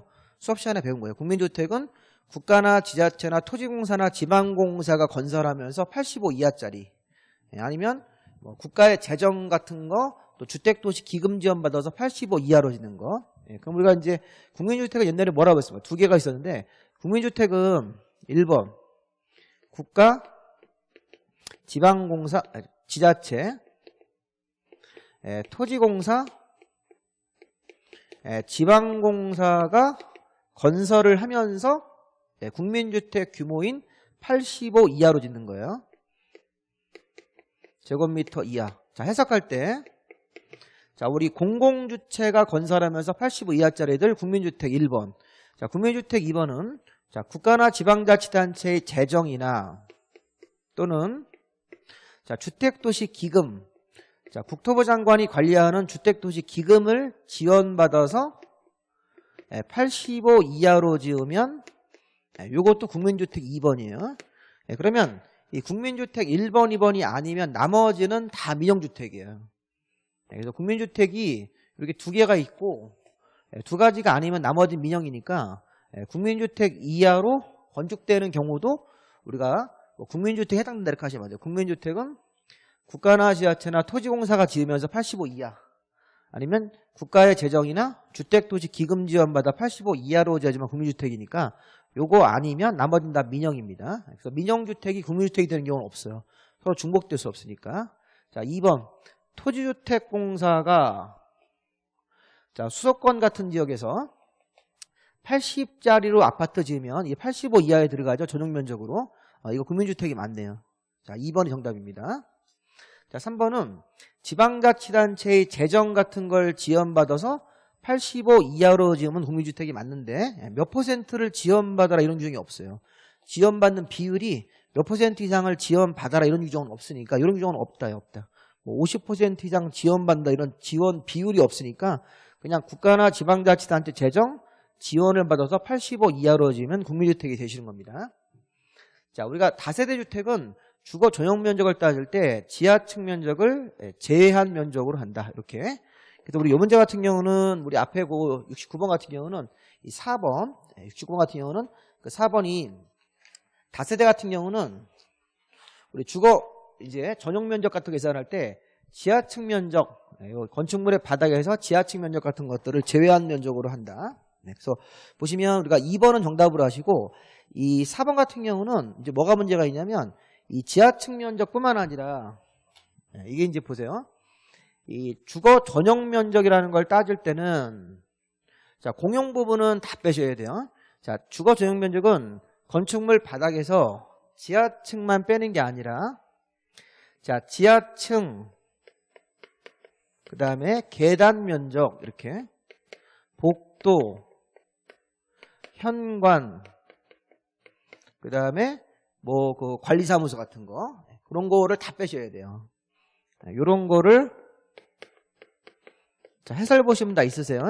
제외한 면적이 이런 것 등을 제외한 면적이 주거 전용 면적으로 계산된다. 다시 한번 자, 다세대 전용 면적을 따질 때는 자, 건축물의 바닥 면적에서 지하층만 빼는 게 아니라 지하층도 빼고 계단 면적도 빼고 복도 면적, 현관 면적, 우리 공동 현관, 아파트 들어올 때 이렇게 처음 현관으로 들어오지 않습니까? 그 다음에 관리사무소 같은 면적들을 다 제외해야지만 전용 면적이 나온다. 그렇게 생각하시겠습니다. 이것도 마찬가지예요. 아파트 같은 경우도 복도나 계단 같은 면적은 전용 면적 계산할 때 다 빼는 거로 보셔야 돼요. 이거랑 같은 거로 해석하면 되기 때문에 이 공용 면적이 전용 면적이 포함될 수가 없어요. 복도, 계단, 지하층, 현관 이런 건 다 빼게 되어 있습니다. 자, 이 문제가 좀 어려운 거예요. 그래서 우리가 주거 전용 면적은 공용 부분들을 다 빼야 된다고요. 근데 공용 부분이 지하만 빼는 게 아니라 복도, 뭐 계단, 현관 면적 이런 거 다 빼셔야 됩니다. 관리사무소까지. 자, 그렇게 해서 그런 부분들을 한번 보시면서 우리가 이제 정답은 아까 2번으로 보시면 되겠죠. 국민주택 정의가 2번은 맞습니다. 자, 70번 지역주택조합. 지역주택조합에 관한 설명이다. 옳은 것은 자, 지역주택조합은 들어갔다가 탈퇴할 수 있어요. 지역주택조합 설립하는데 동의한 조합원은 설립인가가 있고 나서도 자신의 의사 같은 거에 의해서 조합원을 탈퇴할 수 있습니다. 내가 나가고 싶다 그러면 이제 탈퇴할 때는 이 탈퇴한 조합원 아니면 이제 제명된 조합원도 이렇게 바깥으로 나갈 수 있다는 얘기예요. 자기 스스로 탈퇴할 수도 있고 어떤 조합의 어떤 내규 같은 걸 위반해서 제명이 되면 자신이 그동안 낸 돈에서 일정 비율은 이제 사업비로 쓴 거 공제하고 나머지는 환급을 청구할 수 있다. 탈퇴할 수 있다. 청구할 수 있다. 이렇게 되겠죠. 3번이 정답인데요. 조합 임원을 선임하는 총회에는 전체 조합원의 20% 정도 이상은 출석하셔야 됩니다. 그래서 조합 임원을 선임한다 그럴 때는 지역조합원 총회라는 걸 열어서 전체 조합원이 20% 이상 직접 출석을 해야지만 이 총회에 그 효과가 있다는 거죠. 그래서 정답을 우리가 70번 같은 경우는 3번으로 보시고 4번은요. 자, 조합원을 공개 모집하고 조합원이 자격 상실이 됐다. 뭐 이런 경우도 있었습니다. 조합원이 무주택자나 뭐 85 이하를 하나 가져야 되는데 큰 주택을 갖게 됐다. 사이즈가 뭐 큰 거를 갖게 되거나 2주택자, 3주택자라는 게 확인되면 조합원 자격을 상실한다고요. 그렇게 되면 추가적으로 충원을 해야 되는데 충원할 때는 신고 안 하고 공개 모집 이렇게 이게 공개 모집으로 충원을 해야 되는데 그랬는데 자 이게 처음에 모집할 때는 신고를 하고 공개 모집인데 최초로 모집할 때 이거는 충원하는 거기 때문에 충원할 때는 신고 없이 선착순 방법이 있죠. 선착순 신고 없이 선착순으로 충원을 할 수 있다. 이렇게 처음 모집할 때는 신고하고 공개 모집으로 광고 같은 거 내고 모집해야 되는데 충원 같은 거 할 때는 신고 없이 선착순으로 모집할 수 있다. 틀렸고요. 정답은 3번. 자, 그 다음에 조합 임원이 금고 이상 실형을 받고 퇴직하더라도 먼저 한 행위는 효력이 없대. 효력이 상실되지 않는다. 조합 임원이 뭐 오늘까지 어떤 행위를 했어요. 조합 관련 업무를. 근데 이제 제가 뭐 며칠 이후에 금고 이상 실형을 받아서 조합 임원 자격이 상실되면 기존의 한 행위에 대해서는 효력을 그대로 유지하는 거지 상실되는 게 아니겠죠. 그래서 5번 질문도 잘못됐습니다. 문제 한번 보겠습니다. 71번은 사업계획 승인에 관한 문제죠. 자, 30개 이상 주택 지을 때 이런 사업계획 승인이라는 서류 심사를 받으셔야 돼요. 설계도 가져가서. 그러면 지역주택조합이 설립인가를 받고 30개 이상 조합원들을 위해 주택 사업할 때는 2년 안에 사업계획 승인을 신청해야 되는 거죠. 왜? 조합원들이 오래 기다리면 안 되니까. 지역주택조합원들이 오랫동안 사업계획 승인 신청이 늦어지면 안 되니까 오래 기다리면 안 되니까 2년 안에 사업계획 승인을 빨리 신청해야 됩니다. 자, 2번. 자, 사업계획 승인을 받았으면 사업주체는 공사를 시작한다고 신고하고 일종의 착공신고라는 거라고 공사를 해야 됩니다. 자, 3번. 자, 사업계획 승인권자는 사업계획 승인 받은 사업주체가 형편이 어려워서 사업계획 승인 받아놓은 땅이 아직 공사에 안 들어갔는데 경매로 다른 사람한테 소유권 넘어갔어요. 이런 경우에는 사업계획 승인을 취소할 수 있다. 이게 틀렸어요. 취소해야 한다가 아니라 취소할 수 있답니다. 자, 그 다음에 뒤에 지문 같은 경우는 자, 원래 사업주체가 이 주택 건설할 대지에 소유권을 100% 확보한 다음에 사업계획 승인 신청하는 게 원칙인데 소유권이 100% 확보되지 않더라도 주택 건설한 대지에 소유자한테 가서 사용할 수 있는 권한이라는 게 사용 승낙서예요.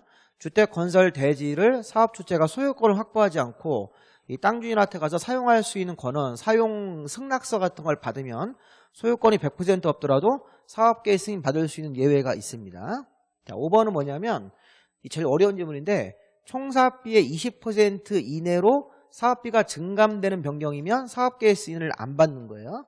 근데 이 조항은 적용 대상이 토지공사나 지방공사 이런 공기업한테 적용되는 거지 주택조합에는 적용이 안 돼요. 주택조합은 이런 사항이 사업계획 변경 승인을 받으셔야 돼요. 자, 원래가 20% 이내로 사업비의 증감이면 사업계획 승인을 원래 안 받는 거예요. 사업계획 승인 안 받는 거는 뭐 국가나 뭐 지방자치단체, 토지주택공사나 지방공사 같은 사업주체는 사업비가 20% 정도 이내에서 증감이 됐을 때 변경 승인을 안 받는다. 그럼 이거 앞에 주어가 주택조합이네. 주택조합은 이런 토지공사나 지방공사가 아니기 때문에 20% 이내를 적용하지 않기 때문에 사업계획 승인을 받아야 된다. 이거 맞는 지문입니다. 이 지문 되게 어려운 지문이에요. 이게 국토부령에 나오는 아주 세부 지문을 낸 건데 자, 이런 거를 내시는 분들은 진짜 이게 시험 출제율이 너무한 겁니다. 이런 건 진짜 어려운 문제입니다. 주택조합한테는 이게 적용이 안 된다고요. 그리고 이게 20% 이내면 변경 승인을 안 받는 건데 주택조합은 이게 해당 사항이 없다는 거예요. 근데 이거는 지금 국토부령에 나오는 거라고요. 국토부령이 아주 세부적 사항을 낸 건데 이걸 중개사가 공부하시는 분들 어떻게 중개합니까? 기본서에도 없는 거라고 이런 것들은. 이런 거는 굉장히 어려운 문제로 보셔야 됩니다. 이런 문제는 거의 반사회적인 문제입니다. 자, 72번. 자, 우리 다중이용 건축물은 제가 옛날에 외우는 거 알려드렸죠? 다중이용 건축물은 16층 이상 또는 이렇게 5,000제곱미터 이상의 문종판, 운의숙이지 않습니까?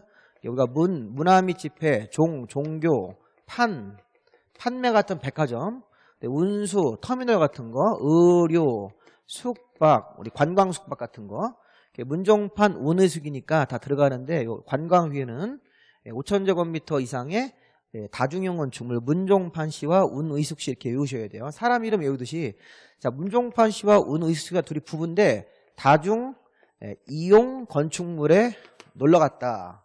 놀러간 사람 이름이 남자 문종판씨, 여자 운의숙씨 이렇게 외우셔가지고 운수, 의료, 숙박입니다. 숙박 이런 것들은 다중이용 건축물에 들어가고 건축법 규제를 더 세게 받는다. 자, 70번 정답은 1번, 73번 29의 문제도 좀 어려운 문제가 있습니다. 자, 우리 지금 건축법에는 건축주가 이 구조 관련해서 착공신고할 때 구조안전 서류를 설계자한테 부탁해서 돈 주고 추가적으로 만들어야 되는 건물이 있어요. 자, 우리 건축법에는 건축허가 받을 때 기본 설계 도서를 내요. 근데 그거 말고 자, 우리가 단독주택이나 공동주택은 사이즈 없이 무조건 구조안전 서류를 착공신고할 때 별도로 만들어서 추가로 내셔야 돼요. 그 다음에 처마 높이가 9m 이상도 내셔야 되고 기둥과 기둥 사이 거리가 10m 이상이기 때문에 10m도 해당이 되는 겁니다. 그리고 이건 해당이 안 돼요. 자, 목구조인 건물일 때는 자, 층은 3층 이상부터 내시는 거고 연면적은 500제곱미터 이상부터 되기 때문에 이 건물은 구조안전 확인 서류를 제출하는 건물이 아닌 게 되는 겁니다. 4번. 4번이 답이 되는 거죠. 목구조일 때는 3층 이상부터고 면적으로 따지면 이게 500제곱미터 이상부터 내는 거니까 330이나 2층이면 이 목구조 건물은 구조안전 확인 서류를 별도로 낼 필요 없다. 이 말은 구조안전 확인 서류는 기본 설계도를 내고 추가적으로 내야 된다. 구조안전 확인 서류를 우리 건축사한테 설계 도면 같은 거 별도의 외에 추가적으로 돈을 내서 만들어가지고 추가적으로 내야 되는 건물이 있다는 겁니다. 이렇게 단독주택, 공동주택은 무조건 내셔야 되고 층 같은 거 없이 처마 높이가 9m 이상, 기둥과 기둥 사이 거리가 10m 이상 이런 게 있으니까 한번 찾아보시기 바랍니다. 정답은 4번이겠죠? 74번. 자, 이 문제도 조금 어려운 문제인데 자, 일단 우리가 여기서 조심할 거는 우리가 건축 신고를 하면 허가받은 것으로 간주하는 건물들이 있어요. 건축법 14조에 따라서 신고하면 허가받은 건물이 있었는데 자, 여기 보세요. 자, 일단은 이 피난계단의 증설은 대수선행입니다. 자, 피난계단의 증설은 이건 대선으로 보셔야 돼요. 우리 대선할 때 이런 게 있어요. 연면적 200제곱미터 이하, 층은 2층 이하예요. 자, 이게 2층 이하 이고 연면적이 200제곱미터 이하가 되셔야 돼요. 그럼 지금 이 대선 같은 행위를 하는데 신고로 빠지려면 2층 이하고 200제곱미터 이하가 두 가지가 모두 맞아야 되는 그런 건물에서 대선할 때 신고로 나가는 거예요. 지금 여기 층이 3층이네. 2층 이하여야 되는데 이 조건이 안 맞기 때문에 이거는 대선행위 자체가 건축 허가를 받아야 되는 건물이 되는 겁니다. 이거 답이 1번입니다.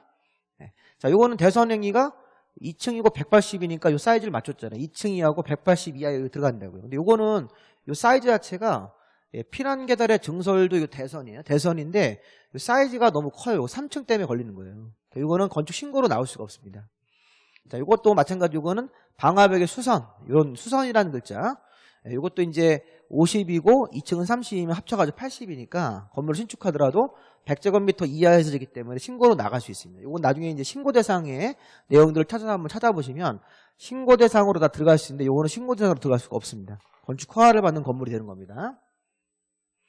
자, 75번으로 가셔가지고 자, 우리가 이것도 좀 어려웠는데 자, 갑이 4층짜리 병원을 가지고 있었는데 이걸 서점으로 용도 변경한대요.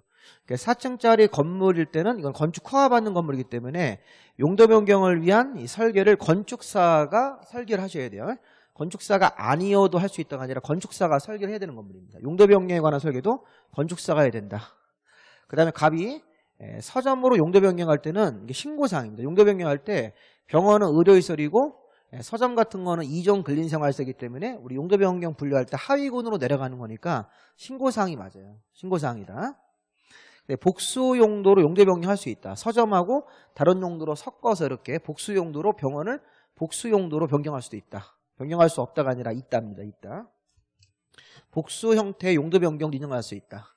그 다음에 준주거 지역에 위치하고 있을 때는 용도 변경이 가능합니다. 준주거 지역이면 2종 근린생활시설 같은 것들이 허용되는 지역이기 때문에 의료시설에서 준주거 지역을 이렇게 용도 변경을 서점으로 할 수 있습니다. 준주거 지역에서는 2종 근린생활시설 서점 같은 게 가능한 지역이니까. 자, 그 다음에 여기 피난 용도로 쓰는 옥상광장은 자, 2종 근생 중에서 옥상광장이라는 게 공연장 같은 거, 종교 집회장, 또 인터넷 뭐 게임 종업소 같은 건데 이게 5층 이상이에요. 5층 이상에 뭐 공연장 같은 걸 만들거나 2종 근린생활시설 중에서 5층 이상의 공연장이 있거나 2층 이상의 종교 이런 게 있을 때 옥상에다가 피난광장을 만들어야 된다. 자, 이 건물은 아까 문제에서요 4층짜리 병원이에요. 그 4층짜리 병원이 지금 서점으로 바뀌는 거예요. 그럼 서점으로 바뀌었을 때 그 서점이 옥상에다 광장을 설치하는 건물이 아니다. 왜? 5층 이상인 층이 공연장 같은 거로 쓰였을 때 2종 근생 중에 공연장, 이종근 선생 중에 종교 이런 거로 썼을 때만 옥상에다가 광장을 만드는 거지 서점 만드는 거는 광장 대상이 아니고 또 이거는 4층짜리 건물이니까 5층 이상 이 조건에 안 맞는다고요. 그래서 여기 좀 5번 지문은 그 옥상에다가 광장 같은 거 피난용 광장 같은 걸 만들 필요가 없다요. 서점은. 자, 정답에 보시면 설치해야 한다가 아니라 설치할 필요가 없다 이렇게 하셔서 보면 이제 용도 변경할 수 있다 틀렸고 설치해야 한다가 아니라 설치하지 않는 거니까 이건 아까 우리 정답을 요걸 보시면 되겠죠? 2번. 자, 이 문제가 지금 우리 29회 때 최고 어려운 문제입니다. 이거. 29회 때 주택법하고 건축법이 완전 어려웠어요. 그래서 이게 굉장히 이제 우리가 고생을 많이 하고 해설하고 있습니다. 근데 이런 거는 문제 푸실 때 너무 어려운 문제를 집착하지 마시고 이런 문제는 또 나온 적은 없어요. 굉장히 어려운 겁니다, 이거는. 거의 실무적인 지식을 막 물어본 거기 때문에 옥상 광장도 물어보고 복수용도 되냐, 용도 변경 허가나 신고사항이냐, 누가 설계할 건 이런 걸 막 물어본다는 거는 좀 너무 좀 중개사 범위를 벗어난 문제 같습니다. 자, 76번. 자, 바닥 면적을 산정하는 방법 같은 게 있었죠? 우리 건축법에는 대지 면적, 건축 면적, 바닥 면적, 연면적을 따질 때 보시면 이제 우리가 이 벽이나 기둥 같은 게 없는 건물이면 우리 벽이나 기둥 같은 없다는 건물이 1층짜리 건물인데 벽이 없이 가운데 기둥만 있는 버섯 같은 건물 얘기하는 겁니다. 버섯 형태의 건물이나 우리 고인돌 같은 건물 이렇게 지붕이 이렇게 수평적으로 들어가고 우리 고인돌처럼 이런 형태의 건물도 있습니다. 자, 이게 바로 뭐냐면 벽이 없는 건물이에요. 기둥만 세워져 있는 건물. 자, 이런 형태의 건물일 때는 지붕 끝으로부터 안쪽으로 1m를 들어오고 지붕 끝으로부터 안으로 1m 들어오고 지붕 끝으로부터 안으로 1m를 들어와서 이 공간을 가상으로 잡아서 그게 이 건물의 바닥 면적으로 인정하겠다는 겁니다. 그래서 이게 벽이나 기둥 같은 구역이 없는 건물일 때는 지붕 끝으로부터 1m를 안으로 들어와서 거기를 이 바닥 면적으로 인정하겠다. 자, 승강기탑은 바닥 면적에 산입하지 않죠? 옥상 구조물이니까. 자, 피로티 부분도 공동주택이 있을 때는 바닥 면적에 산입하지 않습니다. 피로티가 상업용 건물일 때는 통행이나 주차장으로 써야 되는 거고 공동주택은 주차장 같은 거 통로 안 갖추더라도 공동주택 피로티브는 무조건 바닥 면적에서 제외된다. 산입하는 게 아니라 제외되는 겁니다. 답이 지금 3번이 틀렸네요. 자, 우리가 피로티가 일반 상업용 건물일 때는 통행이나 주차장으로 써야 되고 공동주택의 피로티는 통행주차를 안 따지고도 바닥 면적 계산할 때 제외되는 겁니다. 자, 그 다음에 지상의 조경설은 바닥 면적에 산입하지 않는다. 건축물의 발코니 같은 노대는 난간 설치 여부와 관계없이 노대 전체 면적에서 노대가 접한 가장 긴 외벽에 접한 길이 발코니의 가로 길이에다가 1.5를 곱해서 그 부분은 바닥 면적에서 빼고 나머지 부분만 산입한다. 수업 시간에 많이 한 거죠. 이 문장도 우리가 처음 하신 분들은 되게 어려울 거예요. 발코니 노대 전체 면적에서 그 1.5까지 나가는 부분은 빼고 남는 부분만 산입한다는 얘기입니다. 자, 77번. 이행강제금 계산할 때 우리가 건축법에서는 위반 건물이 있으면 이행강제금을 부과하는데 자, 이행강제금이 용적률을 초과하고 건폐율을 초과하고 건축허가를 안 받고 이제 건축허가를 안 받으면 이행강제금 계산할 때 100분의 10으로 100% 계산하고 용적률 같은 걸 초과했을 때 건폐율 초과가 있는데 건축 신고 같은 거 안 했을 때는 거기 보면 그 우리 70번 같은 경우는 이행강제금 부과할 때 건폐율을 초과했을 때는 100분의 80 뭐 용적률 초과했을 때는 100분의 90 원래 계산된 금액에 100분의 90 100분의 80이고 요건 100분의 70으로 부과하는 거죠. 그래서 이제 이게 무슨 얘기냐면 이행강제금 부과할 때 제일 나쁜 게 뭐냐 건축허가를 안 받은 건물. 그러면 이제 이행강제금 계산해서 100분의 100으로 계산하는 거고 그다음에 두 번째로 나쁜 게 용적률 초과해서 크게 진 거. 해당되는 금액에 100분의 90으로 부과하고 건폐율 같은 거 위반했을 때 이렇게 되는 거니까 자 이행강제금 계산할 때 자, 위반 내용에 따라서 제일 나쁜 게 건축허가 안 받은 거. 그 다음 나쁜 게 용적률 초과한 거. 세 번째가 요거 나쁜 거예요. 건폐율 초과한 거 위반한 거고 건축 신고 안 한 거는 소규모 건물을 신고 안 한 거니까 제일 이게 경미한 위반이 되는 겁니다. 그래서 이제 그 곱하는 비율이 있는데 가장 높은 순서대로 나열하면 제일 높죠? 리을, 기역, 니은, 디귿. 정답이 4번인가요? 그 4번을 보시면 리을, 기역, 니은, 디귿 요 형태가 이행강제금 부과하는 비율이 높은 것부터 낮은 순서대로 나열된 것으로 4번이 옳은 것으로 봐야 되겠죠. 정답 4번이고요. 그 다음에 이제 78번 문제 가보시면 자, 우리 건축법에서는 이제 범죄 예방 기준이라는 게 있어요. 우리가 이제 범죄가 자주 생기고 요즘에 이제 성범죄 같은 거 막 생기니까 어떤 특정 건물은 건물을 공사하는 기간 중간에 범죄 예방 기준, 이렇게 공사를 할 때 시시 카메라 이런 거 있죠. 그런 걸 달아서 공사하는 기간, 그런 일정 기간 동안 범죄 예방 대책을 세우셔야 돼요. 근데 이게 학교 같은 거 그렇게 해야 되고, 학교 같은 공사할 때는 공사하는 기간 동안 범죄 예방 기준 같은 거에 따라서 시시 카메라 같은 거 달아야 되고, 이 소매점 같은 거, 다중생활소도 마찬가지인데 고시원이니까. 근데 이거 동식물은 그런 대상이 아니라는 거예요. 동식물 같은 경우는 건축물을 지어서 이런 범죄 예방 기준 같은 것들을 지킬 필요는 없습니다. 동식물원은 범죄 예방 기준 대상이 아니다. 학교, 자 우리 편의점 같은 소매점, 다중생활시설 고시원, 숙박시설 고시원, 이거는 사이즈가 500 미만짜리 고시원이고 이게 500 이상인데 둘 다 고시원은 범죄 우려가 있기 때문에 범죄 예방 기준에 따라서 시시 카메라 같은 걸 다셔야 됩니다. 이건 해당 사항이 없다는 거예요. 동식물원은 그렇게 할 필요가 없다. 자, 농지법상 농지를 위탁경영이 뭐예요? 농지 소유자가 농사짓기 어려우면 타인한테 보수 지급을 약정하고 농작업을 맡기는 게 농업경영인데, 농업경영은 우리 법에 정한 사유. 제가 군대 가게 되면 농지 소유자가 위탁경영을 하고 갈 수 있다. 자, 6개월 이상 미국 여행이면 3개월 이상 해외 여행이 맞죠?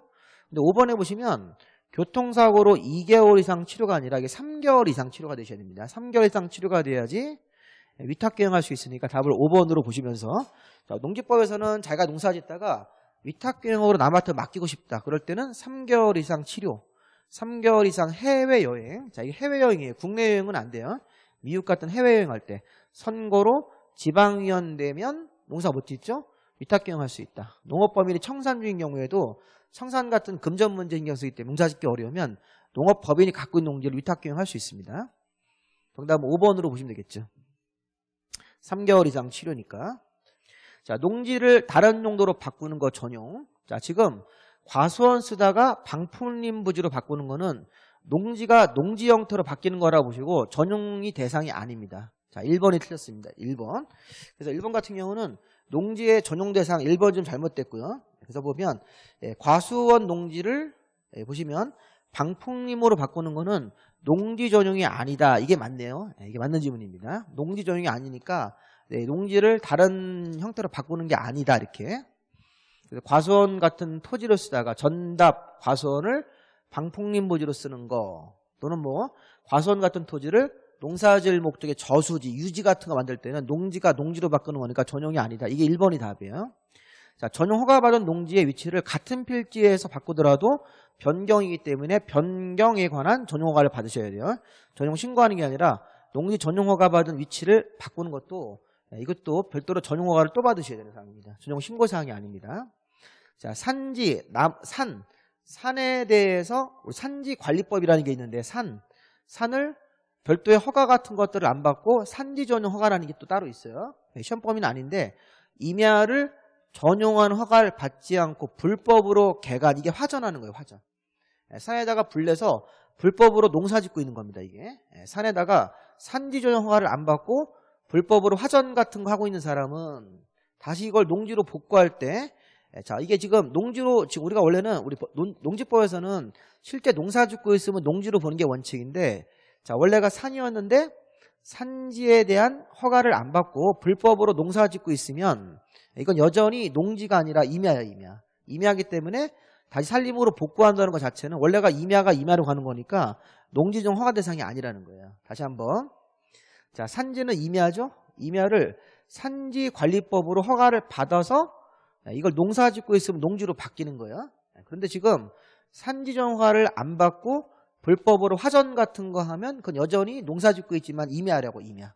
불법으로 화전하고 있을 때는 그거를 법적으로 임야로 보는 거예요.